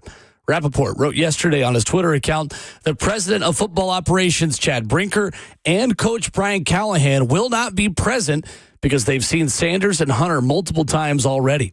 He does add that there will be a private workout for Sanders and the Titans on April the 9th. NFL owners have approved a tweak to league rules for flexing Thursday night games on Amazon Prime. Yesterday, owners reduced the window for notifying teams of a change to 21 days. Only one Thursday night game has been flexed since the 2023 vote, moving what had been a Sunday afternoon Week 16 game last season between the Broncos and Chargers to the previous Thursday night. NFL owners are also expected to vote on the Tush push ban. That comes later today from Palm Beach as NFL owners meetings continue. For the first time since 2003, the Texas women's basketball team is back in the Final Four as the Final Four is set as of yesterday afternoon. They down TCU 58-47 in the Elite Eight on Monday night to head to Tampa. UConn books the fourth and final ticket to the Final Four, beating USC 78-64 yesterday behind 31 points from Paige Beckers. The Huskies will take on UCLA in the Final Four, and then you've got an SEC matchup on the other side, Texas versus South Carolina. For all your foundation repair and waterproofing needs, visit USSTN.com. Breaking news at once on your home for the Titans and Vols. This is 104.5 The Zone.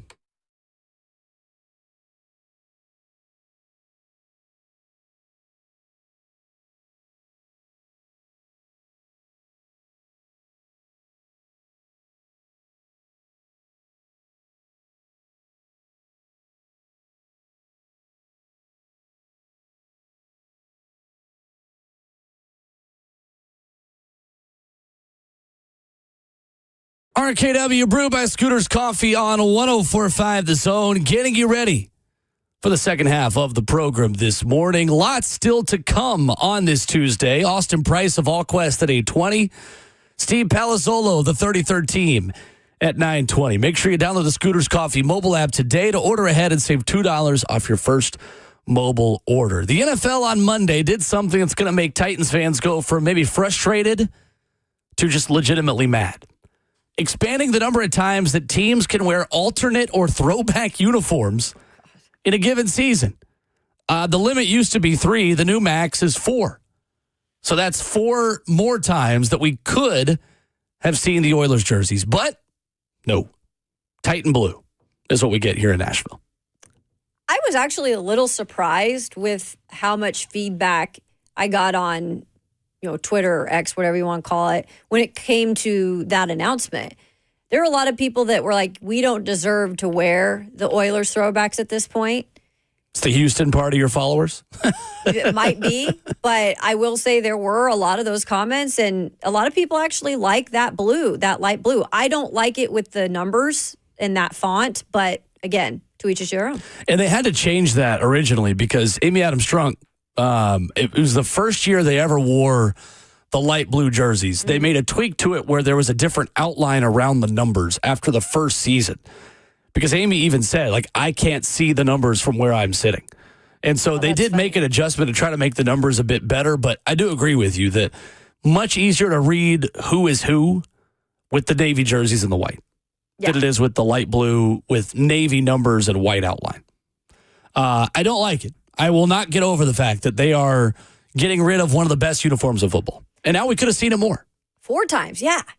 Do you think, though, this is getting rid of it for the foreseeable future, or is it just, is gone? I think they want to brand themselves as the Titans as they open a new building. Mm-hmm. That's all I think this is. I think if there was not a new stadium, they wouldn't be doing this. Gosh, that's tough, because I do love those throwbacks. They're the best. And there's some really good throwbacks, but I think that's probably top of the list for me. The big 3 is Kelly Green Eagles, Orange Crush Broncos, and Oilers for the Titans.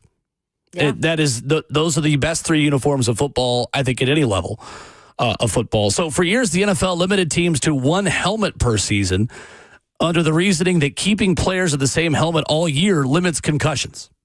So they have moved from 1 to 2 and now 3 opening up a universe for somebody to be like the Oregon of the NFL. So the next step would be potentially adding them for playoff options or postseason, and you name it. And we'll probably get to that point as well. But there are a lot more options. This new rule allows an alternate helmet to be used with more than one jersey. So you also, in a perfect world, could have actually had road and home Oilers throwbacks now, is what I take away from this. See, and I would be all in for that. I don't know. The whole like not winning in those, I just think. No, I don't care. It's like this is just the team you've had. Yep. Right? People said the same thing about the Vols and the Smoky Grays for a while. Like it, just win. Got to get over it. I know that people just want to win, and if you wanted them, maybe you'd like them more. But I promise you, the uniform they're wearing has nothing to do with the wins and losses. Absolutely nothing. And I don't care. The players also just loved those throwbacks. I know even the first year players, in terms of the first time they've played on the Titans team, maybe they've come from different organizations last year when we asked a lot of them about that. Like their eyes honestly lit up when seeing those jerseys and knowing that they're going to be able to put those on. Yep. They really did look good. I think the light blue and what they're calling Titan blue is just more of a Titan-specific branded color in a league that has a lot of navy that doesn't have as much light blue. So that's the why thing. they're doing maybe. In my opinion, yes, because it is the organization's way to pay tribute to Oilers blue because it is the exact same color as Oilers blue, but also advancing the brand into a new building where you have more of an identifiable brand identity as you open a new stadium that is more identifiable now as, oh, that's the Titan Stadium, not, the Oilers jerseys that are 2 stadiums ago for the same organization. And I think the only thing, Will, that I would maybe ask them to do, and they probably won't do this, but I do think just the maybe rebranding of the numbers in general and just going back to regular font or what it was. Just there's something with that font that, like you said, they tried to tweak it. I still can't really see it from up in, but I'm not the only one who said that. And I just it makes it look a little cheesier on that light blue for some reason. So I think if they change the font on those numbers, it would actually help. Yeah. The overall look. It will be interesting. To me, I'm doing a whole new uniform set going into the new stadium. Yeah. I would be on board with that. I don't think they've aged as well as I thought they would. I kind of liked them at first, but they've kind of grown old on me pretty quickly. Yeah. If you want a new, stronger identity, just do a totally new set of uniforms. It wouldn't surprise me at all if they do that either for 2027. 615-737-1045. Bam is in Nashville. First up. What's up, Bam? Before we get into the craziness, thank you for turning me on the scooters. So good, right? It's been great. That is my first morning stop. I love it. First prayer, then scooters, then off to the grind. But yeah, this whole we could have wore these Love You Blues even more. That really kind of just frustrated me a little bit because it's like those are the coldest throwbacks in football history. They just are. So I don't understand. I don't know. Maybe they may try to rebrand them when they open a new stadium. That would be clutch. That would be the idea. But, tomato. My question to y'all is, are we so sold on Cam that is everybody going to be mad if they mess around and pick Shedeur? Like, would you all be actually mad about that? Would we come in the next day after the draft and be like, okay, would it be an uproar if we don't pick Cam but we pick Shedeur? That's my thing. Yeah. Because it's kind of like, it seems like that's just like, okay, we're Cam here. It was almost the same thing with Joe Alt last year. We were so Joe Alt. And I was there at the draft party last year when it happened. Everybody was like, well, they was mad because picked him before, LA picked him before we did, but then they was mad about not picking up the receiver and picking up Latham. So it's kind of like, are they going to try to burn the stadium down if they pick him? No, I don't think it would be that bad. Thank you, Bam. We'll talk about it. I do think there would be a lot of upset fans. I also don't think the Titans should care. No, they can't. Pick who you think's best. Yeah, as long as you're picking who fits what you think the future is for this organization, that's the biggest thing. And it might not look exactly how you want it to look in this first season with that new quarterback, but they have got to go with what they truly think is going to work. And again, we don't know this front office well enough yet to exactly know their thinking and their logic, but hopefully we'll figure that out with who they pick. I think it'll be initial reaction like, damn, if that happened. Yeah. But they'll come around, just like we came around with J.C. Latham. And unfortunately on Will Levis, because we did come around on Will Levis. Yeah. And we should have stuck with our initial evaluation, which was that this guy's not an NFL quarterback. At least not a starting NFL quarterback here. Not for me, yes, I would come on the show the next day and say that's a bad decision, personally. Yeah, I think we all would make that clear. I don't think Shedeur Sanders is going to be successful for all 32 teams if he's drafted anywhere. I think there's a select few teams that could turn Shedeur Sanders into a successful NFL quarterback, and I don't think this is the one. I was higher on him coming into this process. The more we hear from people around NFL circles and scouts and people with real interesting evaluations of him, the more I just think you cannot afford to take that low of a ceiling prospect with the number one overall pick. Number one overall pick. I mean, it is essentially, to me, I've heard the Andy Dalton comparison. I just heard that. On Shedeur Sanders, maybe even a little bit of Teddy Bridgewater. I'm good. Not with the number one pick. This team needs too many things to do that with the number one overall pick. Yeah, I think he more so needs to sit a little bit. If he goes somewhere like the Rams, now we're talking. If he lands with even the Steelers, which I know is not a perfect culture for offense, even though it might be, a good culture you want for an entire team, he's going to need the perfect landing spot, and I don't think this is it. I'm not even really positive this is it for Cam Ward either.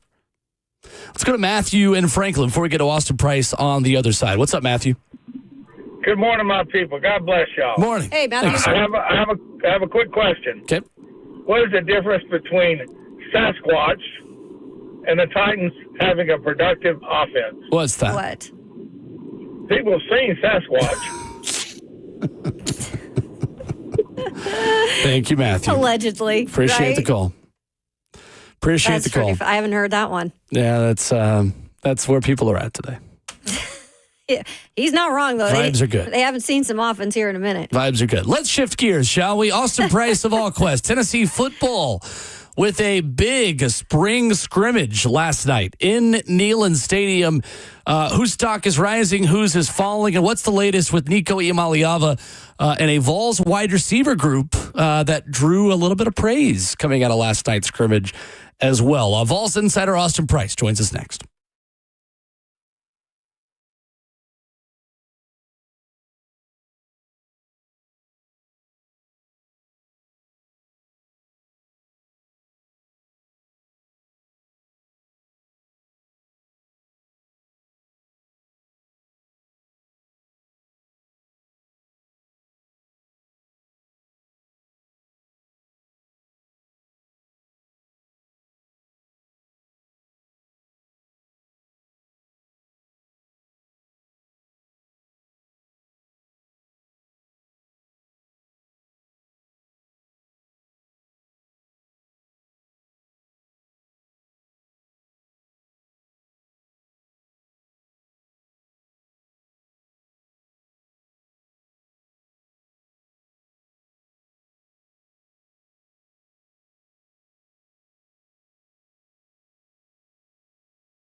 Living in Nashville is truly the best, and while it is a growing city and you've got tons of options here, you still want to find the right option when it comes to working with some of you trust in real estate. That's why you need to check out my friend Bernie Gallerani. Bernie Gallerani, he's got years of experience. He knows the neighborhoods, and he cares about your buying or selling needs. In fact, Bernie's going to guarantee to sell your home in 30 days or less, or he's just going to buy it from you. Selling a home, we all know this, it can be stressful if you have sold a home, especially in a slower market.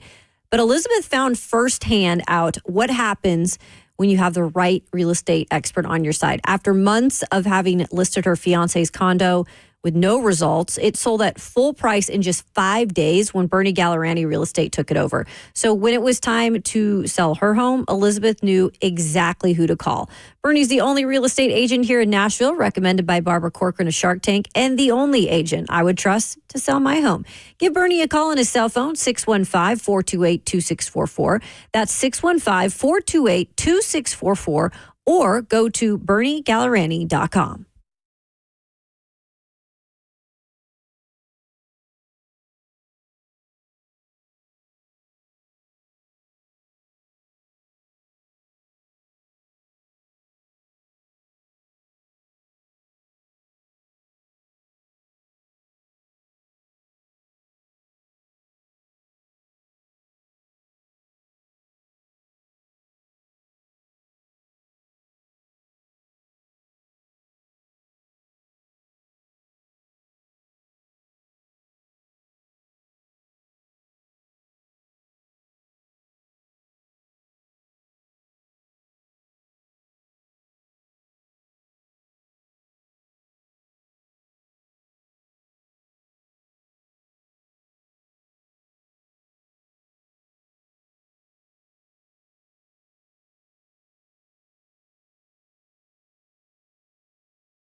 VolQuest's Austin Price joins us every Tuesday morning at 8:20. Basketball season may have just ended, but there is a ton to discuss on Rocky Top. A spring scrimmage for football, transfer portal shopping for hoops.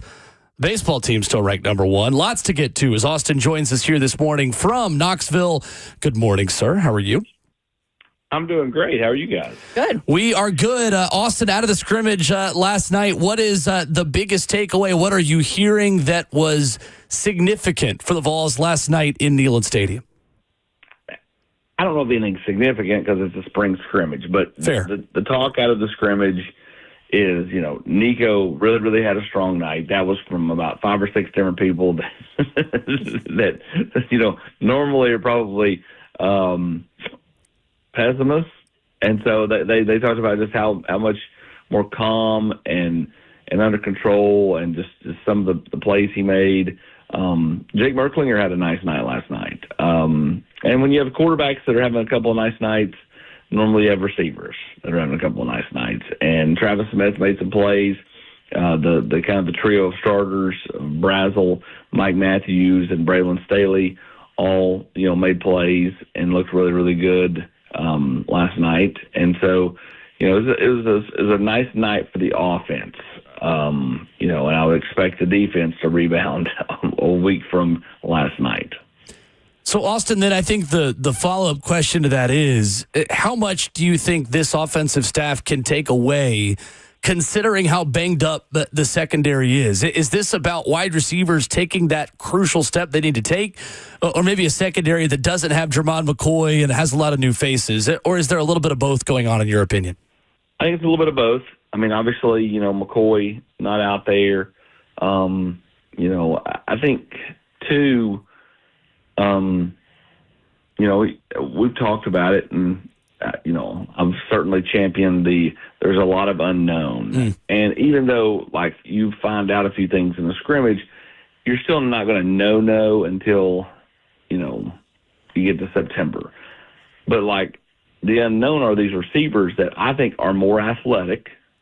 I think that position has, and it's still a thin position, but they're more athletic than a year ago and more explosive, and there's the chance that that's a better room production-wise than last year. And when you factor in the fact that Nico in year 2 as a starter versus year 1, he should be better. You start putting all that together, there's some elevated play throwing the football, right? And then, of course, as you pointed out, Jermon McCoy not out there, Tennessee, working through some things with some younger corners. It's natural for the offense to have a little bit more success right now. Austin Price joining us this morning on RKW. When it comes to more parts of that offense, we speak about just how great of a leader Dylan Sampson was, what he did for this team in terms of elevating it last year. Where are we at right now with the running backs early on? Tennessee likes the running back room. Deshaun Bishop just continues to do what he does. He falls forward. He makes plays. I mean, there's nothing ever oh my gosh, flashy. But he just makes plays. He just doesn't go in the other direction. Peyton Lewis continues to grow. And then, Star Thomas is a guy that's got a lot of versatility. DeJuan Morris flashed last night. So, again, there's a lot of unknown, though. That's going to be the theme at every position is just players that haven't necessarily – maybe they showed a little, but they've not showed a lot. Running backs, receivers. You can go right – offensive line. You can go right down the list of those positions where – Tennessee, in theory, could be better this year. You're not going to know it until you see it, and that's kind of where I think the running back room is. You liked what you saw out of Deshaun Bishop last year. He was the number 2 to Dylan Sampson.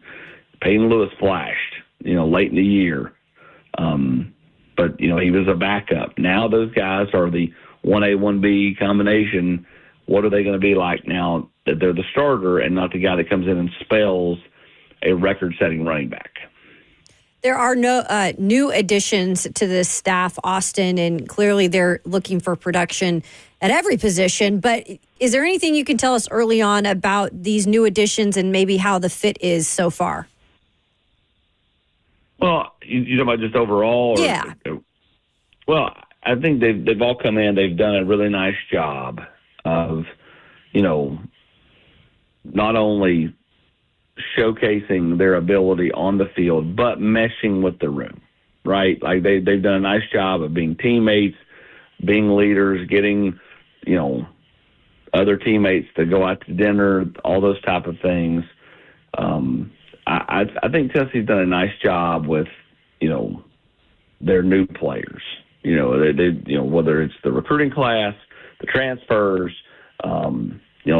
everybody's kind of hit the ground running, Kayla, and I think that's a good sign. Now, I mean, obviously not everybody's going to play this year, especially if you're a freshman, but those transfers, you're hoping, that the two offensive linemen continue their path, which certainly looks like, the chance to be two starters and two plug-and-play players, and you're hoping Star Thomas continues to showcase his versatility, and we'll see about Amari Jefferson. He's got to get healthy. But, I mean, certainly Tennessee, has some hopes there as well. So, the transfers, they seem like they've done a nice job. I think Tennessee will go to the market for a defensive tackle in the coming weeks. I think they'll, potentially look at a receiver after spring, just because, I think going into the season with 7 is really, really difficult. But, on the whole, I think the new additions have done a nice job.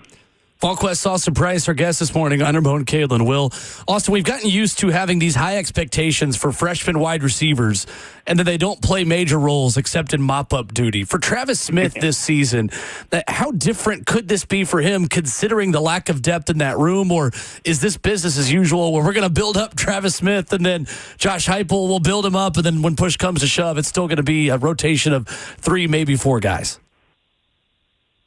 Yeah, I don't think that's going to be the case because I don't think they can afford that to be the case. Right. In the years past, you had 5, 6 guys that were a little bit older than Mike Matthews or whatever. Like, you don't have that this year. And so, Chris Brazzell is your oldest, most experienced player. I don't think anybody would consider Chris Brazzell old or that super experienced. You look at the options 2 and 3 after Brazzell. It's Mike Matthews, who played sparingly a year ago, Braylon Staley, who didn't play at all until the very end of the season because they were redshirting him.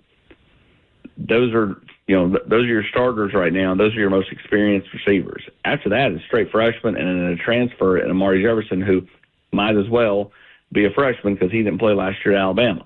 So I don't think there's really an option. I think barring them going to the portal and adding a couple of guys that changes that, like Travis Smith's going to get action. And right now, Rodarius Jackson, with the way he has performed as well,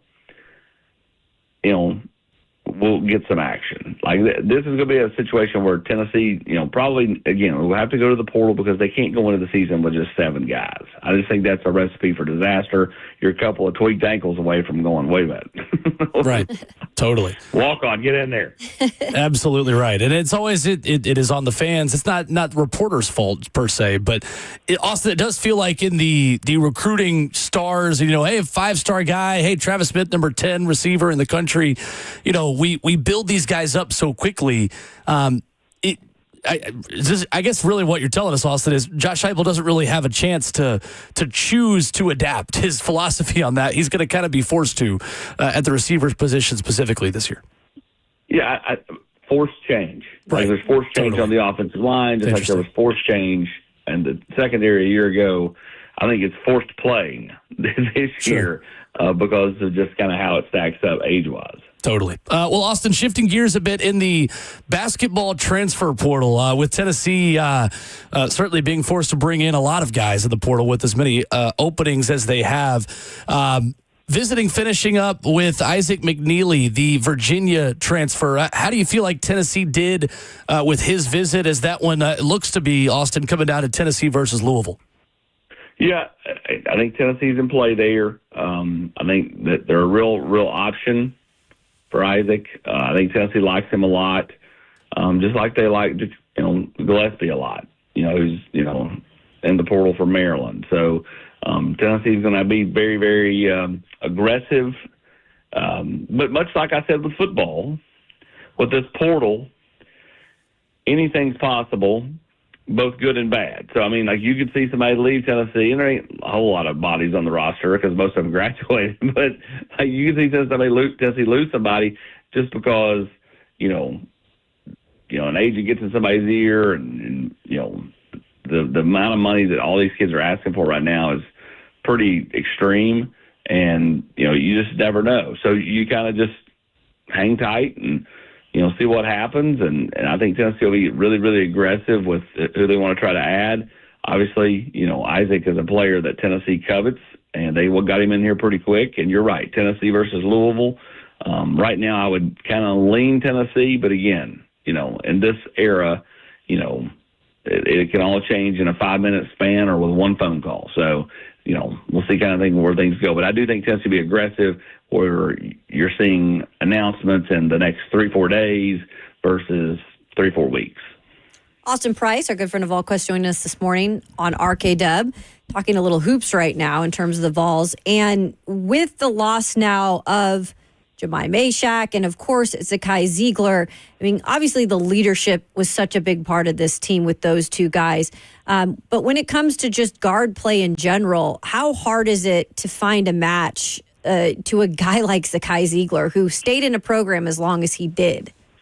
Well, I mean, he's going to be the dinosaur, right? I mean, like the exception is Zakai Ziegler. The rule is you're going to be 1, 2, maybe 3 at the most years in a program, and the 4-year players are going to be very rare. And replacing him, you're just trying to go get a good point guard. What he was able to do, I'm not sure you replicate. Now, again, you might not find the dogged defender like Zakai, but you might find an offensive player who's a little bit taller that can do different things than Zakai did. So it's all relative, but for his ability to think the way Rick thinks, to maneuver, to play, to just do all the little intangible things that he did, I'm not sure you replace that, but you can replace it in certain ways with a better player. So you just got to go out and try to find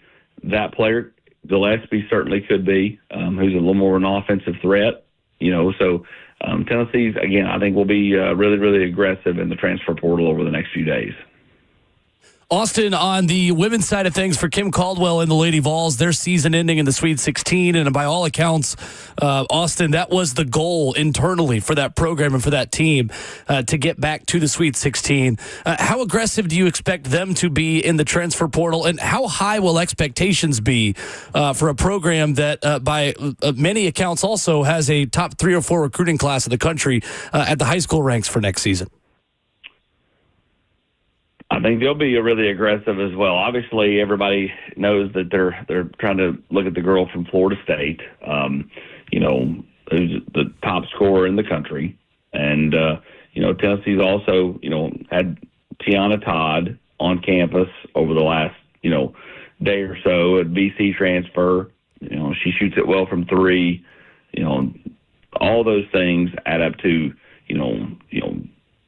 trying to be aggressive. When you're trying to get Tanaya Watson from Florida State and you're trying to get Tiana Todd from Boston College, you're trying to make over your game. Now, again, much like the men, the women, they're, in this era, you have to prepare yourself that somebody could come out of the left field on the current roster that's supposed to be back that may decide to leave. But you just try to hold on, see if you can hold on to the players that you have, and then adjust. But right now, Tennessee's just trying to build around what they have, which is quite a bit back, right? I mean, you have, obviously, Talasia Cooper back. You have Spearman back, Ruby Whitehorn back. They have a nice nucleus coming back, not to mention adding the high school class and adding some of these transfers. So a team that just went to the Sweet 16 could potentially be in position or to make an even deeper run next year if you can add the right players to this roster. And Austin, final one for you with Tennessee baseball hosting Texas A&M this weekend. We thought maybe that would be another national title preview. Certainly not the case, as A&M has not held up their end of the bargain so far this season. But what is the latest with A.J. Russell potentially making his return to that Tennessee starting rotation? And just how good are the feelings around a Tennessee program right now that picked up another sweep over the weekend against Palmetary in South Carolina? Just business as usual. Will, I mean, they just continue to, they win in different ways. They can bludgeon teams. They can get into, kind of high-scoring 10-8 type games. They can win a, pitching duel 3-2. They just find ways to win. And they've had the most impressive part of this baseball team is the fact that they replaced almost everybody, right? I mean, pitching staff, all the major hitters, your top 2 home run hitters in your program history. And then when you throw in the fact that Amick had the second greatest home run season, only because Christian Moore, did what he did, had the second greatest home run season in Tennessee history. Just all that you replaced, and it's like they didn't even replace anybody. It's like they have the same team back from a standpoint of like how they mesh, how they click, how they win. I mean, it's pretty wild. The freshmen that have stepped up, and then even some guys like Dalton Bargo, who wasn't even a factor in the first SEC series. Maybe the last 3 weeks, your most clutch hitter and your hottest hitter, with doing what he's been doing from the DH spot. So it's been really, really impressive. He is Austin Price of All Quested on 3, who joins us here on Tuesday mornings at 8:20, bringing us the latest out of Knoxville. Good stuff, Austin. Thank you, sir. Appreciate it. Thank you. Yes, Thanks, sir. Austin. Austin Price with us this morning. A little bit of basketball, football, and baseball. All right, we've got breaking news of the NFL rule changes, including one that many of us are going to absolutely love. That's next.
RKW is brewed by Scooters Coffee on 104.5 The Zone. Download the Scooters Coffee mobile app today to order ahead and save $2 off your first mobile order. Coming up in a half hour, Steve Palazzolo of the 33rd team. We will reset the headlines if you've been sleeping in this morning. Coming up in 15 minutes. But we do have some breaking NFL news this morning. We have rule changes, and one of them is a very big one.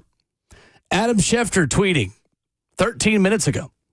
NFL owners have now passed a rule that both teams will be allowed to possess the ball in overtime in the regular season. The original proposal was for a 15-minute overtime. That now has been amended to 10 minutes. I like it. It's good. I don't love it, but I like it. So this should be 15 minutes. I do not understand doing this with 10 minutes where both teams can have the ball. Mm-hmm. I think the side effect of this will be you're going to see more ties, to be quite honest with you. If both teams get the ball and you have a chance to tie the game and keep playing, I don't know if it's going to be a dramatic uptick, but I do think that when both teams have a chance, but you're not adding more time, you're going to have more games that end in a tie. And Don Davenport's going to hate it. Yeah. Hate it. Not wanting the tie. I don't think anyone likes the ties. I'll say that. I'd never want to see that on my record is a tie in there. They got half of it right. That's for sure. I agree. mean, we needed to see both teams get a guaranteed possession. It just, as much as you want to argue the other side, like you have to give fairness on both sides. And I think that this obviously does that, but 10 minutes seems so short in terms of being able to execute. And then again, you're going to land in ties probably if you really do think about it. So I don't get why they just couldn't add. It's like we're going to give you half of it, but we're not going to give you the 15 minutes. Yeah.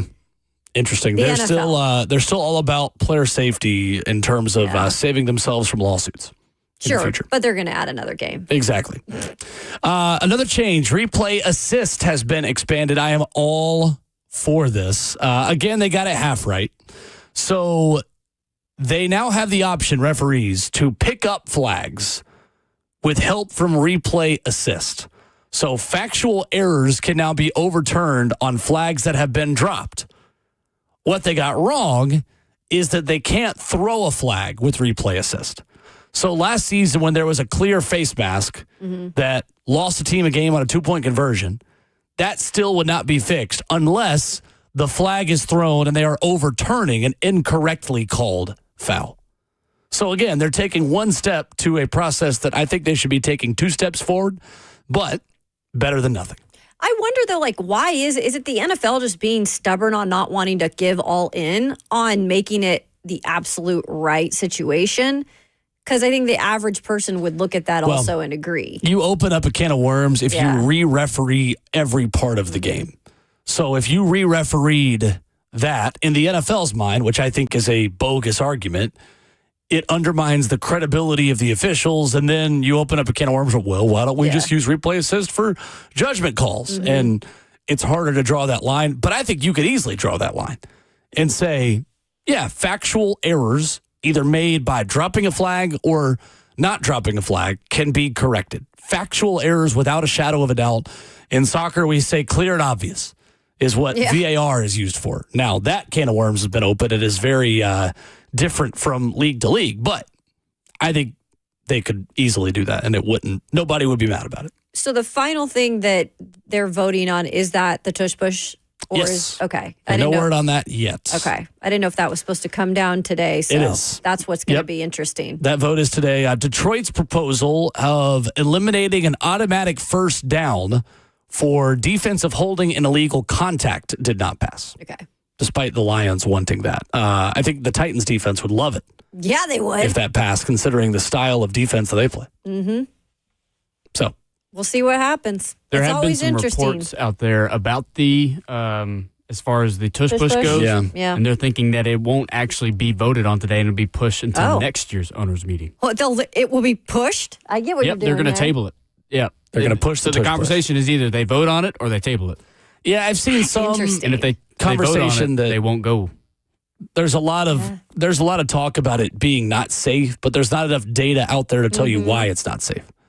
Like, how many players are getting hurt per year on the tush push? I don't think there was many. New Saints head coach Kellen Moore has stated that there is no injury data. So Exactly. Yeah. he is for That's it. what I'm saying. So he's not going to vote against it. I mean, yeah, I probably wouldn't at this point either. No. Unless you're just a poor sport and, Philly gets it right and, you're just going to pout about it. Right. So it will be it'll be interesting. Chase Daniel asked you the question, how much time will the replay assist stuff add to the game? So this covers fouls for hits on a defenseless player, grabbing the face mask, horse collar tackle, tripping, and running into / roughing the kicker. Ooh. See, if it's adding 2 to 3 minutes on average to a game, I'm willing to make that trade. Like, I don't know what the law of diminishing returns is, where I wouldn't be willing to give more time, but replay assist is so fast. It was always funny to me that they cared enough to do this in the playoffs, but not in the regular season. And my opinion is always, if you want to do something in the playoffs, then you should do it all year. Yeah. And that has been the theme of both these rule changes, both teams getting to possess the ball twice in the overtime and now done in the regular season. And replay assist regular season. I've never watched a playoff game where I've thought, wow, replay assist taking too long. That's the whole point of replay assist is it doesn't take any time.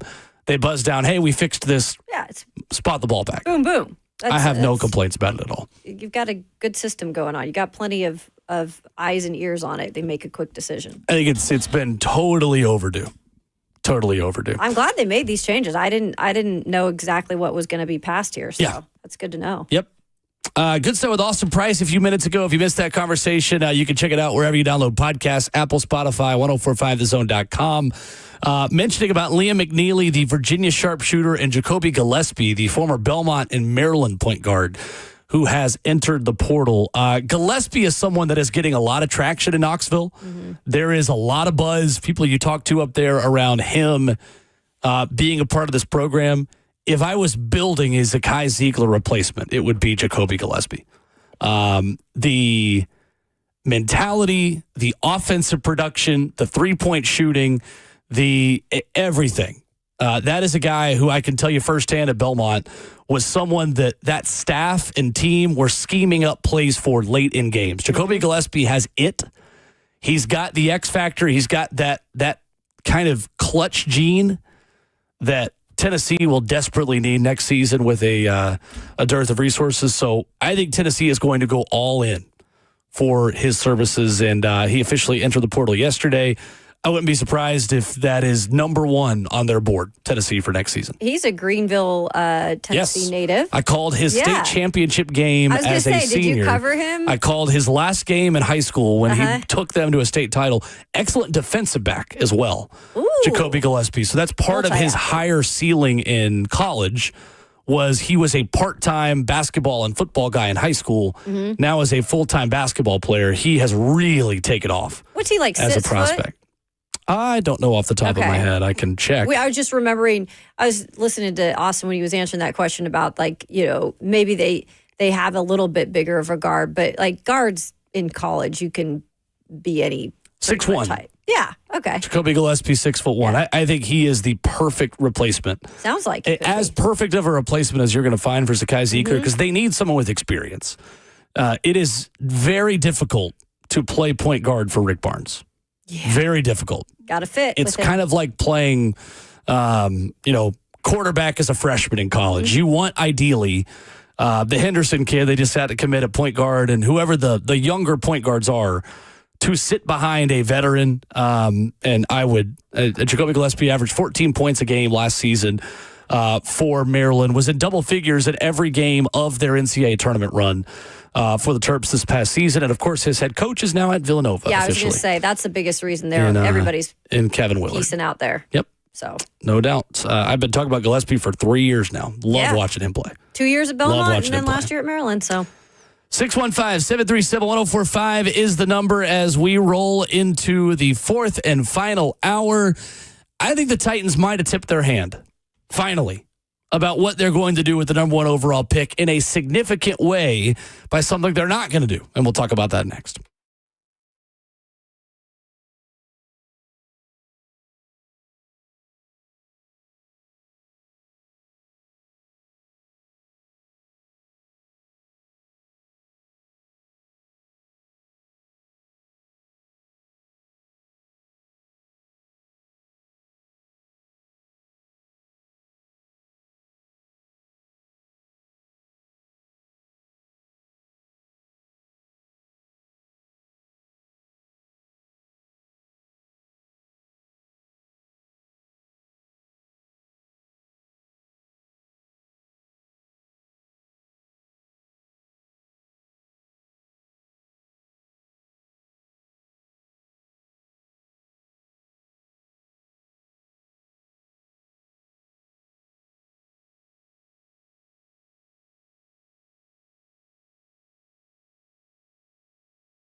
9:01 from the 104.5 The Zone Studios. Good morning. I'm Will Bowling. Some news of the NFL over the last hour.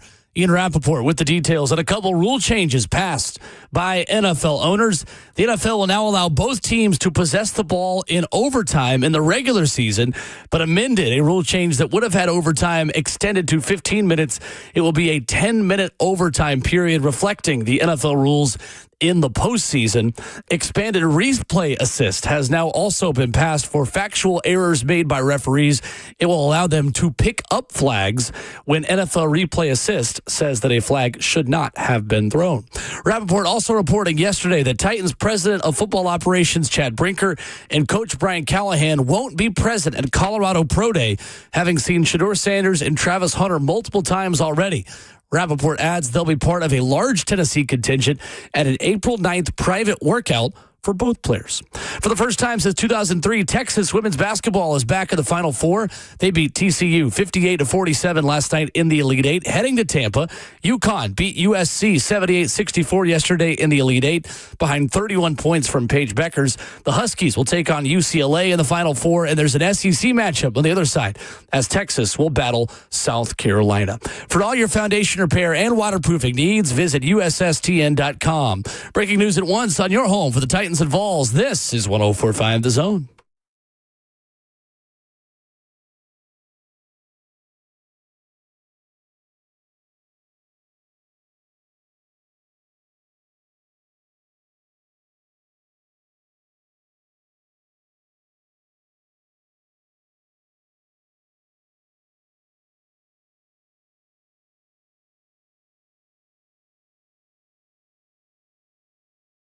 RKW 104.5 The Zone is brewed by Scooters Coffee. Make sure you download the Scooters Coffee mobile app today. It is fast, it is easy, and the coffee will be terrific.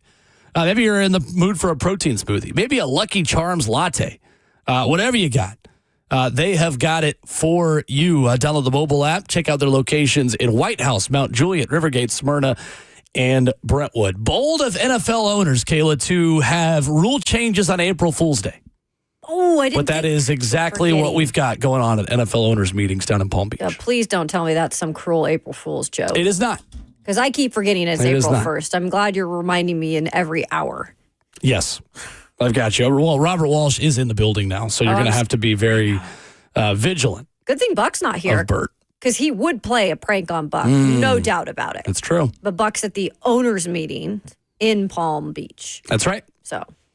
And you'll be able to hear him on the Buck Rising Show later today to give his thoughts on what is going on, what he is hearing, as Rep Bryant would say, throughout it. Ian Rappaport, we just heard the headlines to start the hour, says that Chad Brinker and Brian Callahan won't be at Colorado Pro Day, but they will have a private workout April 9th for both Shedeur Sanders and Travis Hunter. Kayla, is this a big deal? I think it's a big deal. Considering that you have to probably go get your quarterback. And I know that they have not ruled out Abdul Carter or Travis Hunter. But now this is saying, okay, Travis Hunter, we're not going to your pro day. When, by the way, we just pulled out the entire staff, it feels like, to go down to Miami for Cam Ward's pro day. I know that they're having a private workout with Shedeur Sanders, whether that takes place and Travis Hunter. So it is Travis Hunter. That's what I just said, yeah. Okay, April 9th, both of them. I guess I didn't realize it was Travis Hunter too, which they're probably going to go down there to Colorado then. That is what probably makes the most sense, just like they went down to Miami. I still think missing their pro day in terms of Chad Brinker and Brian Callahan still gives you some hints towards what they're doing. Because if you're going to do your due diligence of everybody and everybody's equal in terms of what you're really trying to find out, you're going to go down the line and check off every box that you went to their pro day. Sure. You had a private workout, and it seems like them skipping out of the pro day, unless there's something else that pops up of why they couldn't be there, it still kind of indicates that I think they have their minds made up. I think so too. I think it is a pretty big deal, to put a bit of a caveat to it. I think they are likely telling us exactly what they think, in that the main two options are overwhelmingly, one is Cam Ward And then number 2 would be trading out of the number 1 pick. At this point, if you're giving me those 2 options, I'm saying that is plan A and plan B. I would have just flipped them probably a few months ago when we started this entire process. I think their original plan was leaning trading out while having the process of getting to know all these players. And it sounds like Cam Ward, quite honestly, just won them over. Yeah. I mean, and he's pretty much finished up with everything, right? I mean, he just finished up that private workout last week.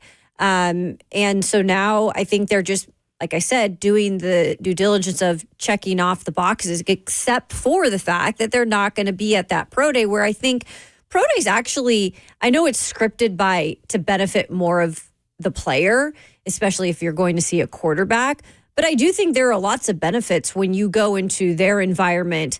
You can talk with players that played with them. You can talk to coaches firsthand about, what they were like, or, their pluses and minuses. Whereas this, it doesn't look like they're going to be doing that unless it's just Borgonzi going down there.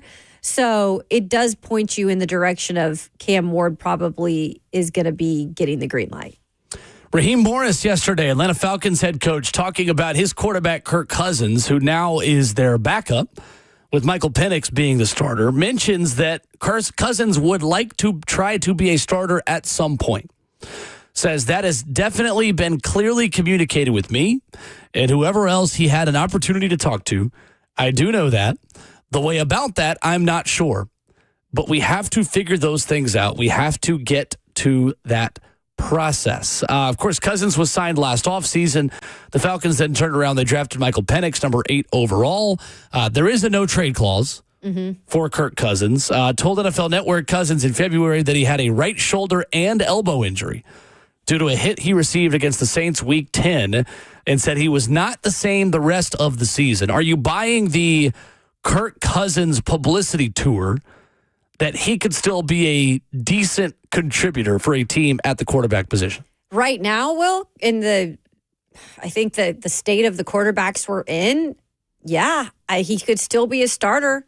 I mean, I know that last year it wasn't pretty, and I know that, Michael Penix took over there, which is right now seeming to be their future. But there are desperate teams out there, Will, that want some sort of a veteran presence until they can figure out what the heck they're doing in terms of the quarterback position.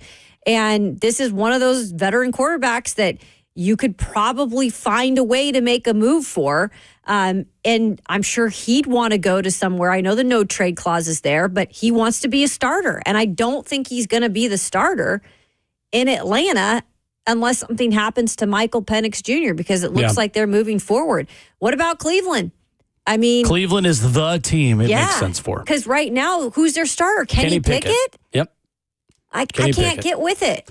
I think Cleveland is the only team that should be willing to take this gamble. The only one. The Giants already have the island of misfit quarterbacks. They don't need another one. They are the only team who I think starter today is worse than Kirk Cousins. And I'm just saying that based on Aaron Rodgers going to Pittsburgh, honestly. Like, Kenny Pickett, to me, might be the worst starting quarterback in the NFL as of today. So, no doubt. If I'm Cleveland, you're essentially getting what Pittsburgh got with Russell Wilson last year. You're getting a guy that was a failed experiment as a veteran quarterback move for really cheap, because the team that's trading him is going to have to pay him. And all this is a stalemate on how much money who's going to pay. How much money of it is Cleveland paying? How much of it is Atlanta still going to continue to pay just to get rid of him? One thing is for sure, Atlanta has to do something, because I don't think you are setting Michael Penix up for success when the first time he throws a couple of picks and has a bad game, half the fan base is screaming, well, just put in Kirk Cousins. Because that is a win-now mode team, just considering the division that they're in. The Falcons of the NFC South could win the NFC South this year. They could win it for the next 3 years. They were the favorites actually last year, Will. They were. Them and Tampa. I'd be interested to know who the actual odds-on favorite was, because it probably was still Tampa. But as bad as that league is, and I know Carolina's getting better and New Orleans has a new coach and all these things, but it's still the NFC South. Yeah. So if you're going to go all in with Penix, you got to go all in. And that is what I think is going to end up happening. I still think Kirk is the answer in Cleveland. If I'm Cleveland, I'm drafting Abdul Carter second overall, and I am signing Kirk Cousins and rolling with that. It's just wild to think that's where they're at too. And, Haslam came out at the owners' meetings and I think even maybe said a little bit too much. I agree with taking ownership when it comes to it's something that didn't work out when it came to Deshaun Watson coming there. I think they said they struck out or something along those lines. But then in a way that he's still on your roster, man. Like he's still there. And that doesn't help you for the future either in terms of like trading or anything. Yeah. Like I understand it. Taking accountability, but Cleveland, they just shoot themselves in the foot any way they can. It's guaranteed money. Got to pay it. I mean, at this point, there's no get out of it. They signed a contract just like he did. Jimmy Haslam saying yesterday, we took a big swing and miss with Deshaun. We thought we had the quarterback. We didn't, and we gave up a lot of draft picks to get him. So we've got to dig ourselves out of that hole. It was an entire organization decision, and it ends with D and I guess his wife and himself. So hold us accountable. His wife taking a major stray bullet. I know, right? He's like, come on, honey, you're going to come into this conversation If you with go me. down, I'm going down too. And I'm sure Deshaun Watson just sitting at home and being like, oh, okay. Yeah, I've still got to sit around in this locker room. Yeah, the loser of all of this is D. Haslam. D. Haslam, stray bullets, straight up. Very tough. So, anyway, we'll see if Kirk ends up moving back to Cleveland. And again, the familiarity with Kevin Stefanski, I think, notable there as well. That one's always made a lot of sense. I'm surprised it hasn't already gotten done. What would be the cost real quick? Do you know? Like 6th round pick, 7th round pick. Yeah, no, I mean, if you're taking on that money, yep. It all depends on how much you're paying. If you're paying all of that salary, then, we're talking having a different conversation. But that's not going to happen. Atlanta's going to have to pay most, if not all, of his salary. And Cleveland's probably going to give up a future 6th, if I had to guess. Maybe even a 7 or a pick swap in order to do it. You got to do it. I think so. Cleveland. I think it's better than Kenny Pickett. Option. Yeah. In worst case, okay, if he stinks, just put in Kenny Pickett again. Coming up, Steve Palazzolo of the 33rd team will join us. Where has Cam Ward or Shedeur Sanders' evaluation changed the most? What have we learned through this process? Steve Palazzolo joins us to answer that and much more coming up next.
RKW is brewed by Scooter's Coffee on 104.5 The Zone as we continue in hour 4. No Ramon today. He'll be back with us tomorrow. Kayla Anderson and Will Bowling. Pleased to be joined by the 33rd team's Steve Palazzolo, breaking down the NFL draft, the Titans, and NFL headlines as we continue this offseason with 3 weeks left until the NFL draft. Steve, what's going on, man? How are you? Doing great. Thanks for having me back. Absolutely. My first question is, my Atlanta Braves need some help. They are 0-5. Are you still available as a ringer, to join them or join, a baseball team in need at this point? I'm available. I don't know if you want me, though. I've lost about 20 miles an hour since my heyday, I believe. So maybe I'm throwing below the speed limit, so maybe that'll help. A hard maybe. We'll take that. We will absolutely take that. Well, Steve, as we take a look at the Titans options, the last time we spoke to you, it feels like things have really narrowed down on Cam Ward here for the Titans with the number 1 overall pick. As we've gone through this process, where has your opinion, if at all, changed on Cam, and how has the dialogue and conversation around him kind of evolved over this draft season? Yeah, I don't think I've changed a ton on Cam Ward. I think he's got the highest quote upside of any of the quarterbacks here available in this draft. I think when it's such a fascinating position, I talk a lot about the difficulty in trying to project quarterbacks at the next level, but also the difficulty in just the standards that we set for the quarterback at the next level. We're not every other position that you draft, you're trying to find a starter, right? Like if you just had a starting tackle or, Peter Skoronski could just be a pretty good guard and you say, okay, that's fine. We're getting enough out of him. But the quarterback, you want a guy that's a top 8 guy or a top 10 guy and at least a top 15 type of quarterback on his rookie contract. And once he's below that, you start to get into, okay, when do we move on territory? So it's the difficulty of projecting quarterbacks. But I think Cam has the highest, opportunity, the biggest opportunity to become one of those top 10-ish type of quarterbacks with this high-end arm talent, his ability to maneuver the pocket, create big plays with his arm. He certainly has some plays that are head scratchers, maybe not full Will Levis level of head scratcher, but, there'll be some bad plays in there. You got to figure out that balance. He's one of those players who's so aggressive with the football, both good and bad. You figure out where that balance is and, how many of those downfield throws, throw back across his body throws you're trying to cut out of his game because, he could create some special plays as well. So I think Cam's the clear top quarterback in this draft, and there's a little bit of that boom or bust potential to him. I hate always saying that, but that's every quarterback. Just have to cut out some of those bad decisions, but he could certainly do some special things with his arm. Steve Palazzolo of the 33rd team with us. Check out Check the Mic wherever you download podcasts with him and Sam Monson. So, Steve, for the Titans fan out there that is hearing the hero ball and big mistakes conversation and just thinking, here we go again with Will Levis, where are those two prospects most different? If you go back a couple of years ago to who Levis was coming out of college and who Cam Ward is now coming out of college, what would you say to maybe put some Titans fans' minds at ease who are afraid of going that direction again? Yeah, with my PFF history, I like to use the stat called turnover-worthy plays, right, as a descriptor of, okay, this was a bad play, whether it was intercepted or not, here's a bad play. But I think the way that Levis and Cam Ward get to those plays is different. So with Cam Ward, you mentioned hero ball. I'm sure you guys have been talking about that a bunch over the last few weeks and months. That is what Cam Ward is, right? Like he's trying to create these big plays, whereas I think Levis is just, if the first read or second read isn't there, it's just kind of panic mode. And it's just very late in the down, bad decisions. So I think they'll look a little bit different. But again, if you just watch those plays in isolation, you'd say, okay, these are all bad. I think Cam Ward, though, has a better opportunity to make big plays to offset those. So, Josh Allen has a lot of these plays. Josh Allen still has the low light reel for Josh Allen is still horrendous. If you just want to highlight his worst 15 or 20 plays per season, they're awful. But he has 100 great ones, so you live with that. Will Levis never had enough of those to offset the bad. And I think Cam Ward has enough of the special plays, rolling to his left against Louisville, hitting a guy 35 yards in the back of the end zone, 60-yard bombs to against Cal behind the defense when you have a nice speed receiver that you can take advantage of. I think there are enough special plays to Cam Ward's game that it offsets some of those hero ball plays. The other thing I'll say With Levis, I think some of the bad plays festered, right? You could almost see him thinking, overthinking, and then in the second half of the season saying, okay, don't make those plays. And then he would take 8 sacks in a game, right? With Cam Ward, my favorite thing about him, I think, is the amnesia. Back when I was pitching, I had a pitching coach. He said, you got to have amnesia, right? You give up a bomb and you forget it. Cam Ward had the crossbody interception against Florida, against Cal, some bad plays against Virginia Tech, but he always bounced back from those plays, and he kept that same aggressiveness. And so I love that about Cam Ward. There'll be some bad ones, but he'll bounce back and make up for them. So I think that's another huge difference in Cam Ward's game versus Will Levis's. Steve Palazzolo, making Will and I feel way better about our discussion this morning because we both hit on those things. Steve, it's almost like you were listening to our show and word for word gave us the same analysis. I know, so I feel a lot smarter I now. do too. Thank you, Steve. Thank you. Excellent. Steve, that's what I did. I just listened and copied what you guys did. Perfect. Steve Palazzolo with the 33rd team joining us this morning.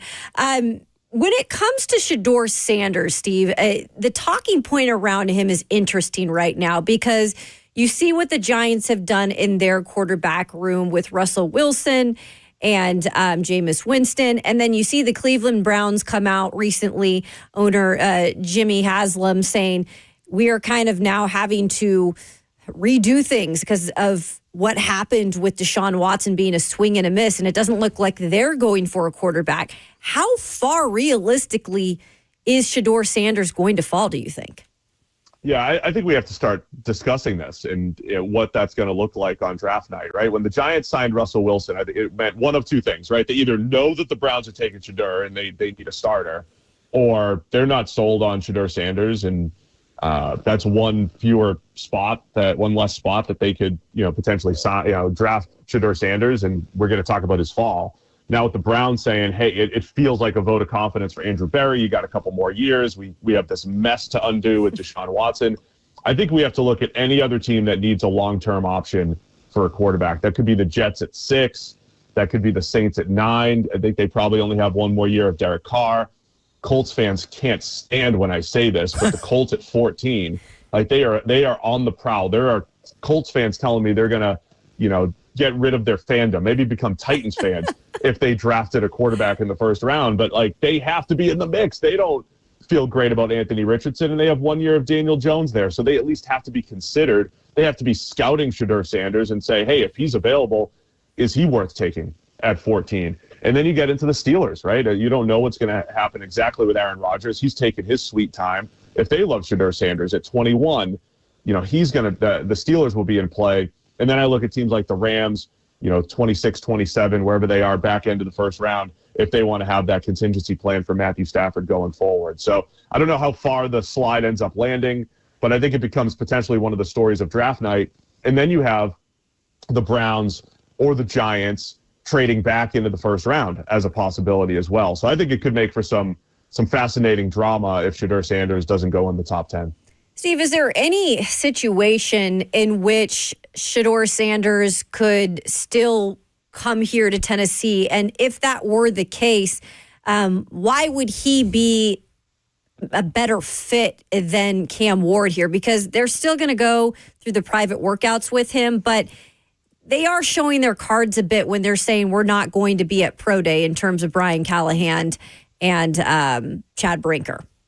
Yeah, I mean, it's good to at least go through the whole process. I mean, if you were trying to make a case for Shedeur Sanders or Cam Ward, you would say, okay, we don't have – I think he reads the field pretty well, Shedeur. I think he gets the ball to the right places. I think he's fantastic against zone coverage, throwing to the open man, throwing to space, throwing pretty accurately. I think his accuracy does, dwindle a little bit beyond 10 yards.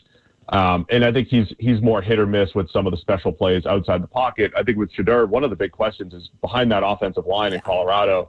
I knew it was bad watching just as a fan of college football, but it was worse watching film. I mean, it was like every single time he dropped back, that thing is getting, looks like Tennessee the last couple of years. Yeah, it was rough. Right. So I want to know how many bad habits that created, because he's not that dynamic as a runner, as far as the twitchiness of Shedeur Sanders' game. So he's trying to avoid the rush and just getting tracked down.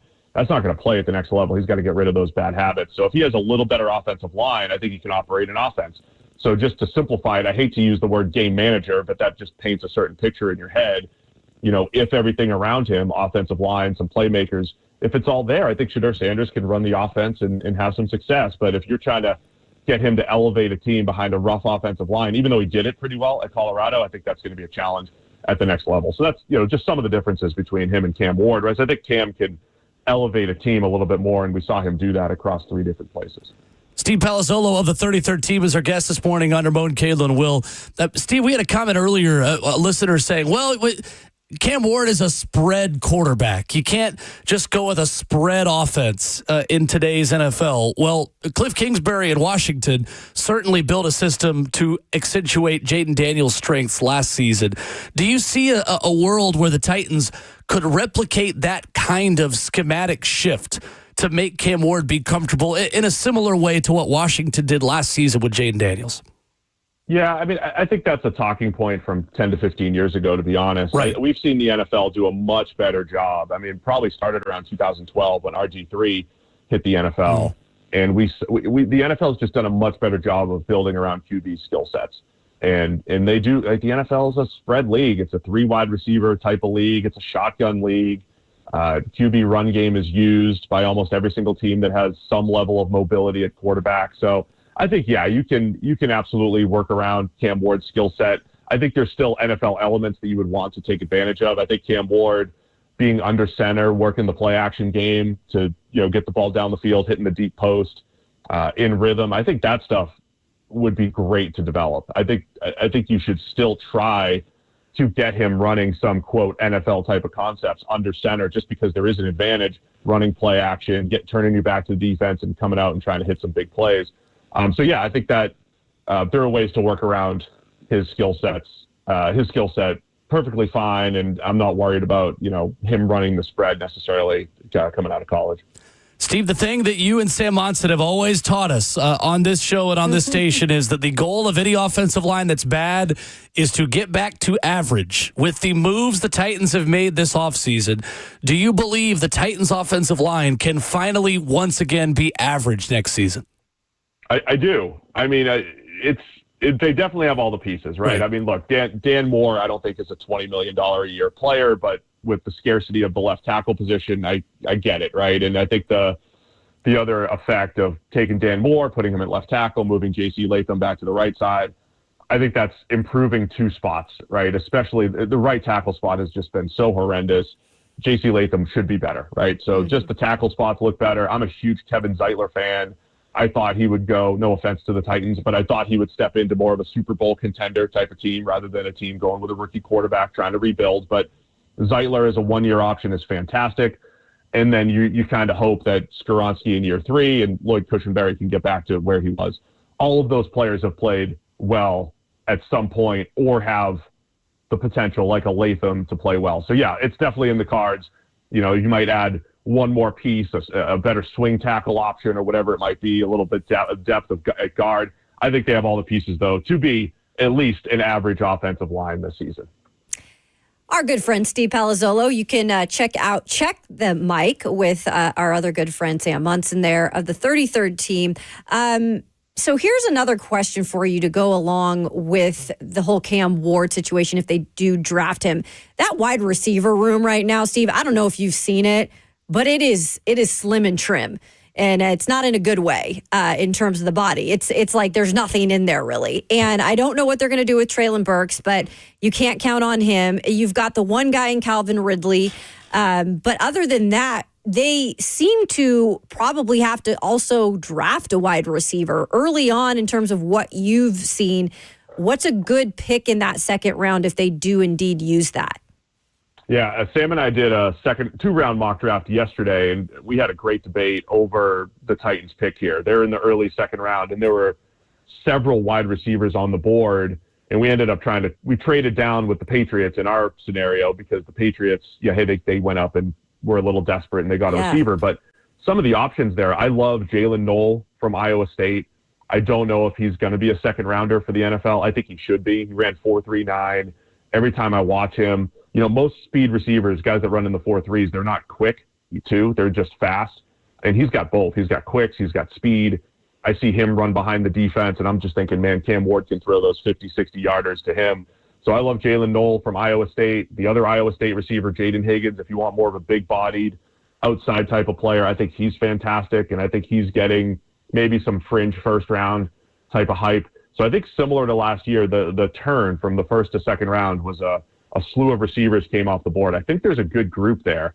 The debate I think the Titans have is because they don't pick again until just over 100, right? So they're going to have about 70 picks. Where I know what Chad wants there. I know he wants to pick 30 times in 3 years and the whole deal. That's a great opportunity to trade down. So I think there's an opportunity early second round if they can trade down. Teams do love to move up 8 or 10 spots in the second round to get their guy.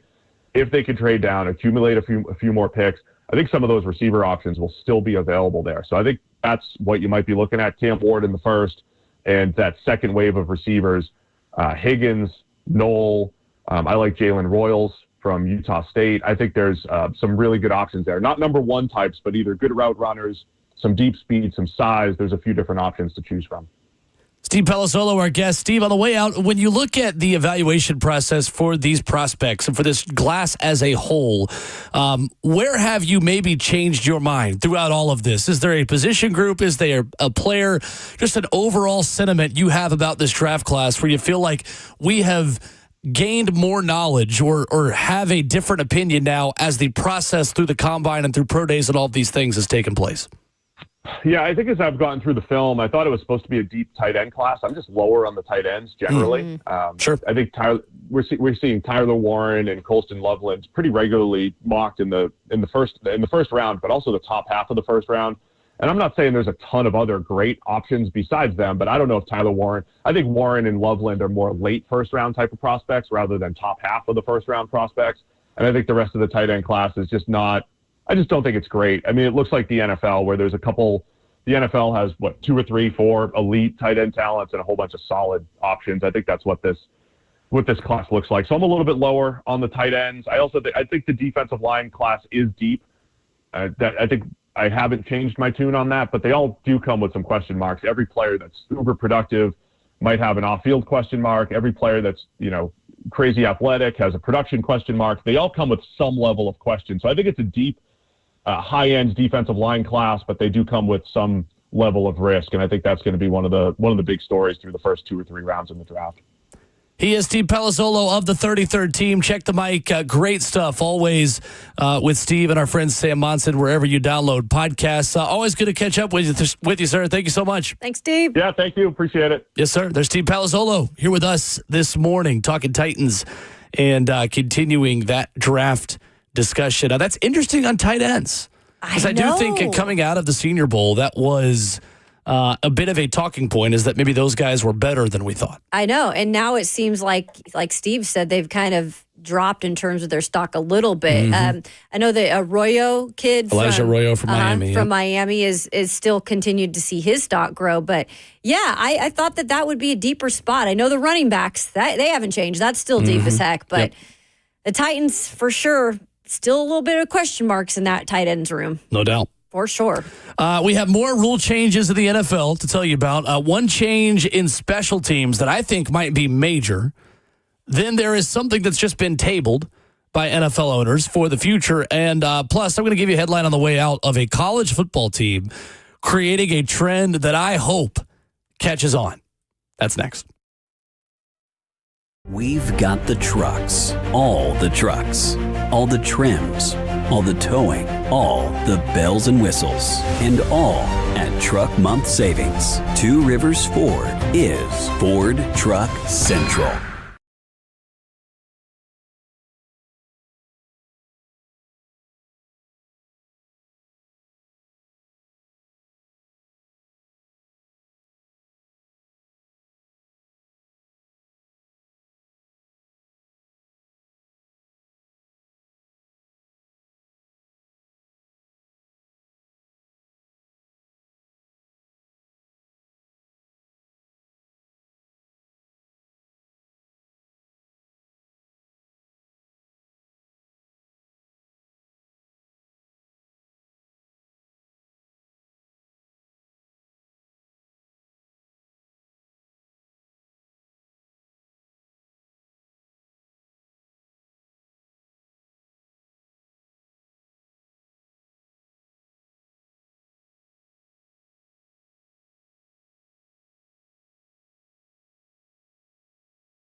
RKW is brewed by Scooter's Coffee for one more conversation on this Tuesday morning. The Buck Rising Show with very little Buck Rising is next, as Lucas Panzica is calling it. No more news from owners' meetings.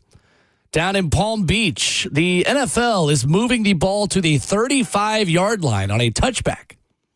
So with this change, the NFL has been projecting an increase in the return rate from around 33% in 2024 to between 60 and 70%. Wow. In 2025. Kevin Seifert writing that, saying there are some downstream aspects that could come into play in terms of field position, scoring, game management. When you add that many plays, going to be interesting. I am very glad that John Bones Fossil is the Titans special teams coach now that there are going to be more returns. No doubt. Yes. Did you not like in terms of last year, it was pretty much nothing. It is not the change I think they were hoping it was, Yeah. the NFL, with the hybrid kickoff rule. I thought that there would be a little bit more excitement. And I think we were like, oh, we know exactly what's coming. It is, and teams just decided to kick it deep. Exactly. And to be honest with you, this is more reason to have, a kicker like Joey Sly who can do more, honestly.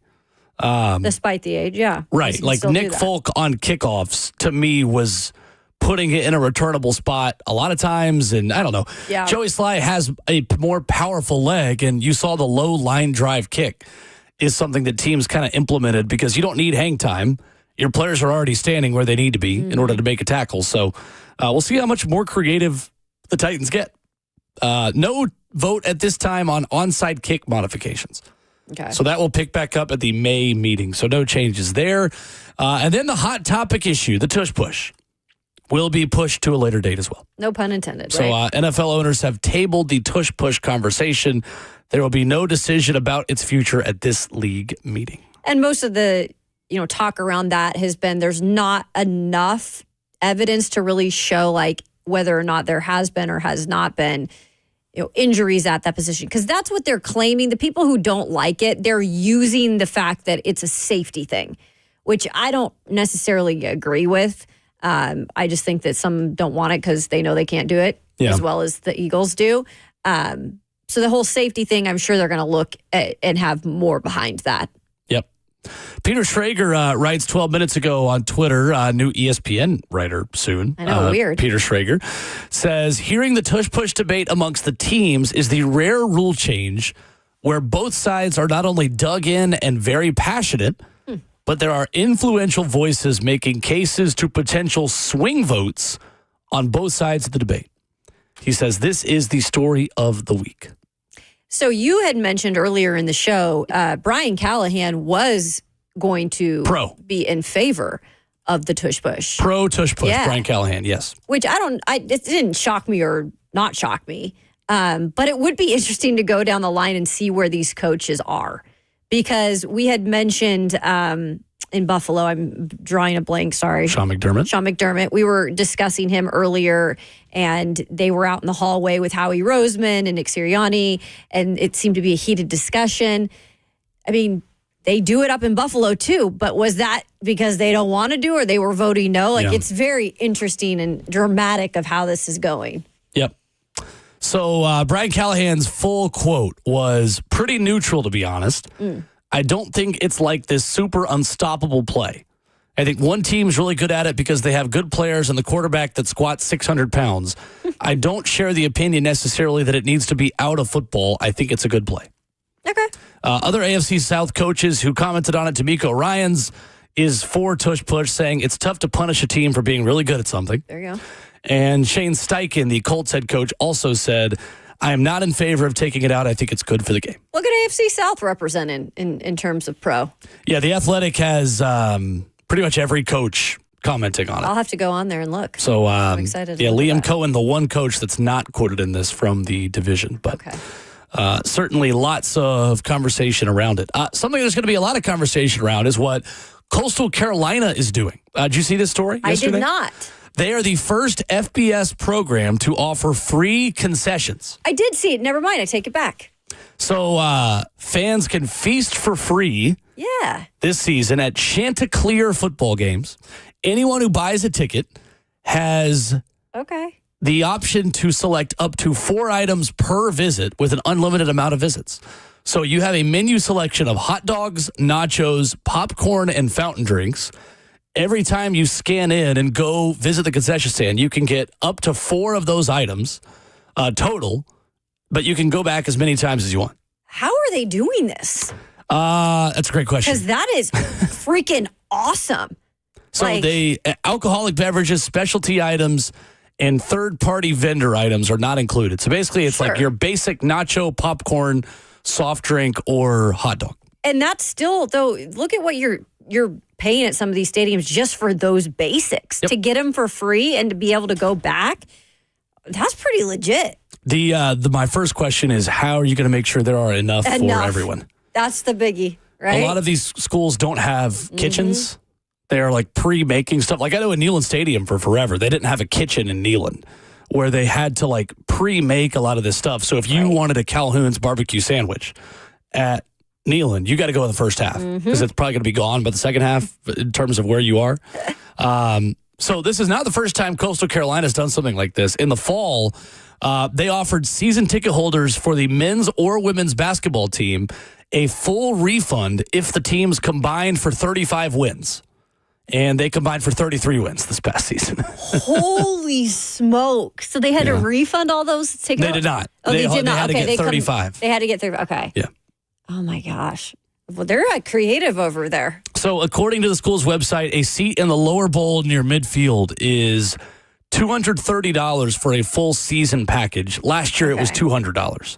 So a spokesperson told ESPN most ticket prices stayed the same for 2025, but all of these places have cost per person in their spreadsheets. So oftentimes if you get cheaper concessions, you're going to get much more expensive tickets. Yeah. Or vice versa. You get more expensive concessions. You know, the people get sticker shock on. Well, it's probably because it doesn't cost you very much to get in to the stadium and ticket prices are lower. They are clearly going the opposite direction on that conversation. It gets me excited to hear that, you're getting free nachos and all the goodies that come along. Pretzel. I don't care if they're basic. They're good still. Yeah. Save me a meal. It's pretty creative. It's not bad. Not bad. I wish that would become a trend. Obviously, it won't in Power 4 places, but nice. It is definitely good for the fan. No doubt about it. And honestly, like in the FCS, like NIL world, like you've got to create loyalty. If you incentivize a family of 4 to go to the game for cheaper, maybe you're also incentivizing that family and the people around them to donate to the collective when they go to a game because they can eat for free and they like what they see. Have you ever watched the Chanticleer on like ESPN? I will say it kind of seems like a fun environment down there. Well, I hate the field. The teal field they have. Oh, it's hard to watch, like honestly. Like me growing up with the red and Cheney with the Eastern Washington. Oh, yeah. There you go. Yeah. So anyway, Chanticleers, shout out. I'm sure Robert Walsh will have full thoughts later. He is not a fan of the Chants. We are back at it tomorrow morning. Rhett Bryan will be here. We are scouting edge rushers with Rhett Bryan as we continue to build up towards the NFL draft in 3 weeks and a day tomorrow. Finish line in sight. We're almost there to when the Tennessee Titans are officially on the clock. Ramon back with us tomorrow. We'll see you at 6. And the Buck Rising Show with very little Buck Rising is up next.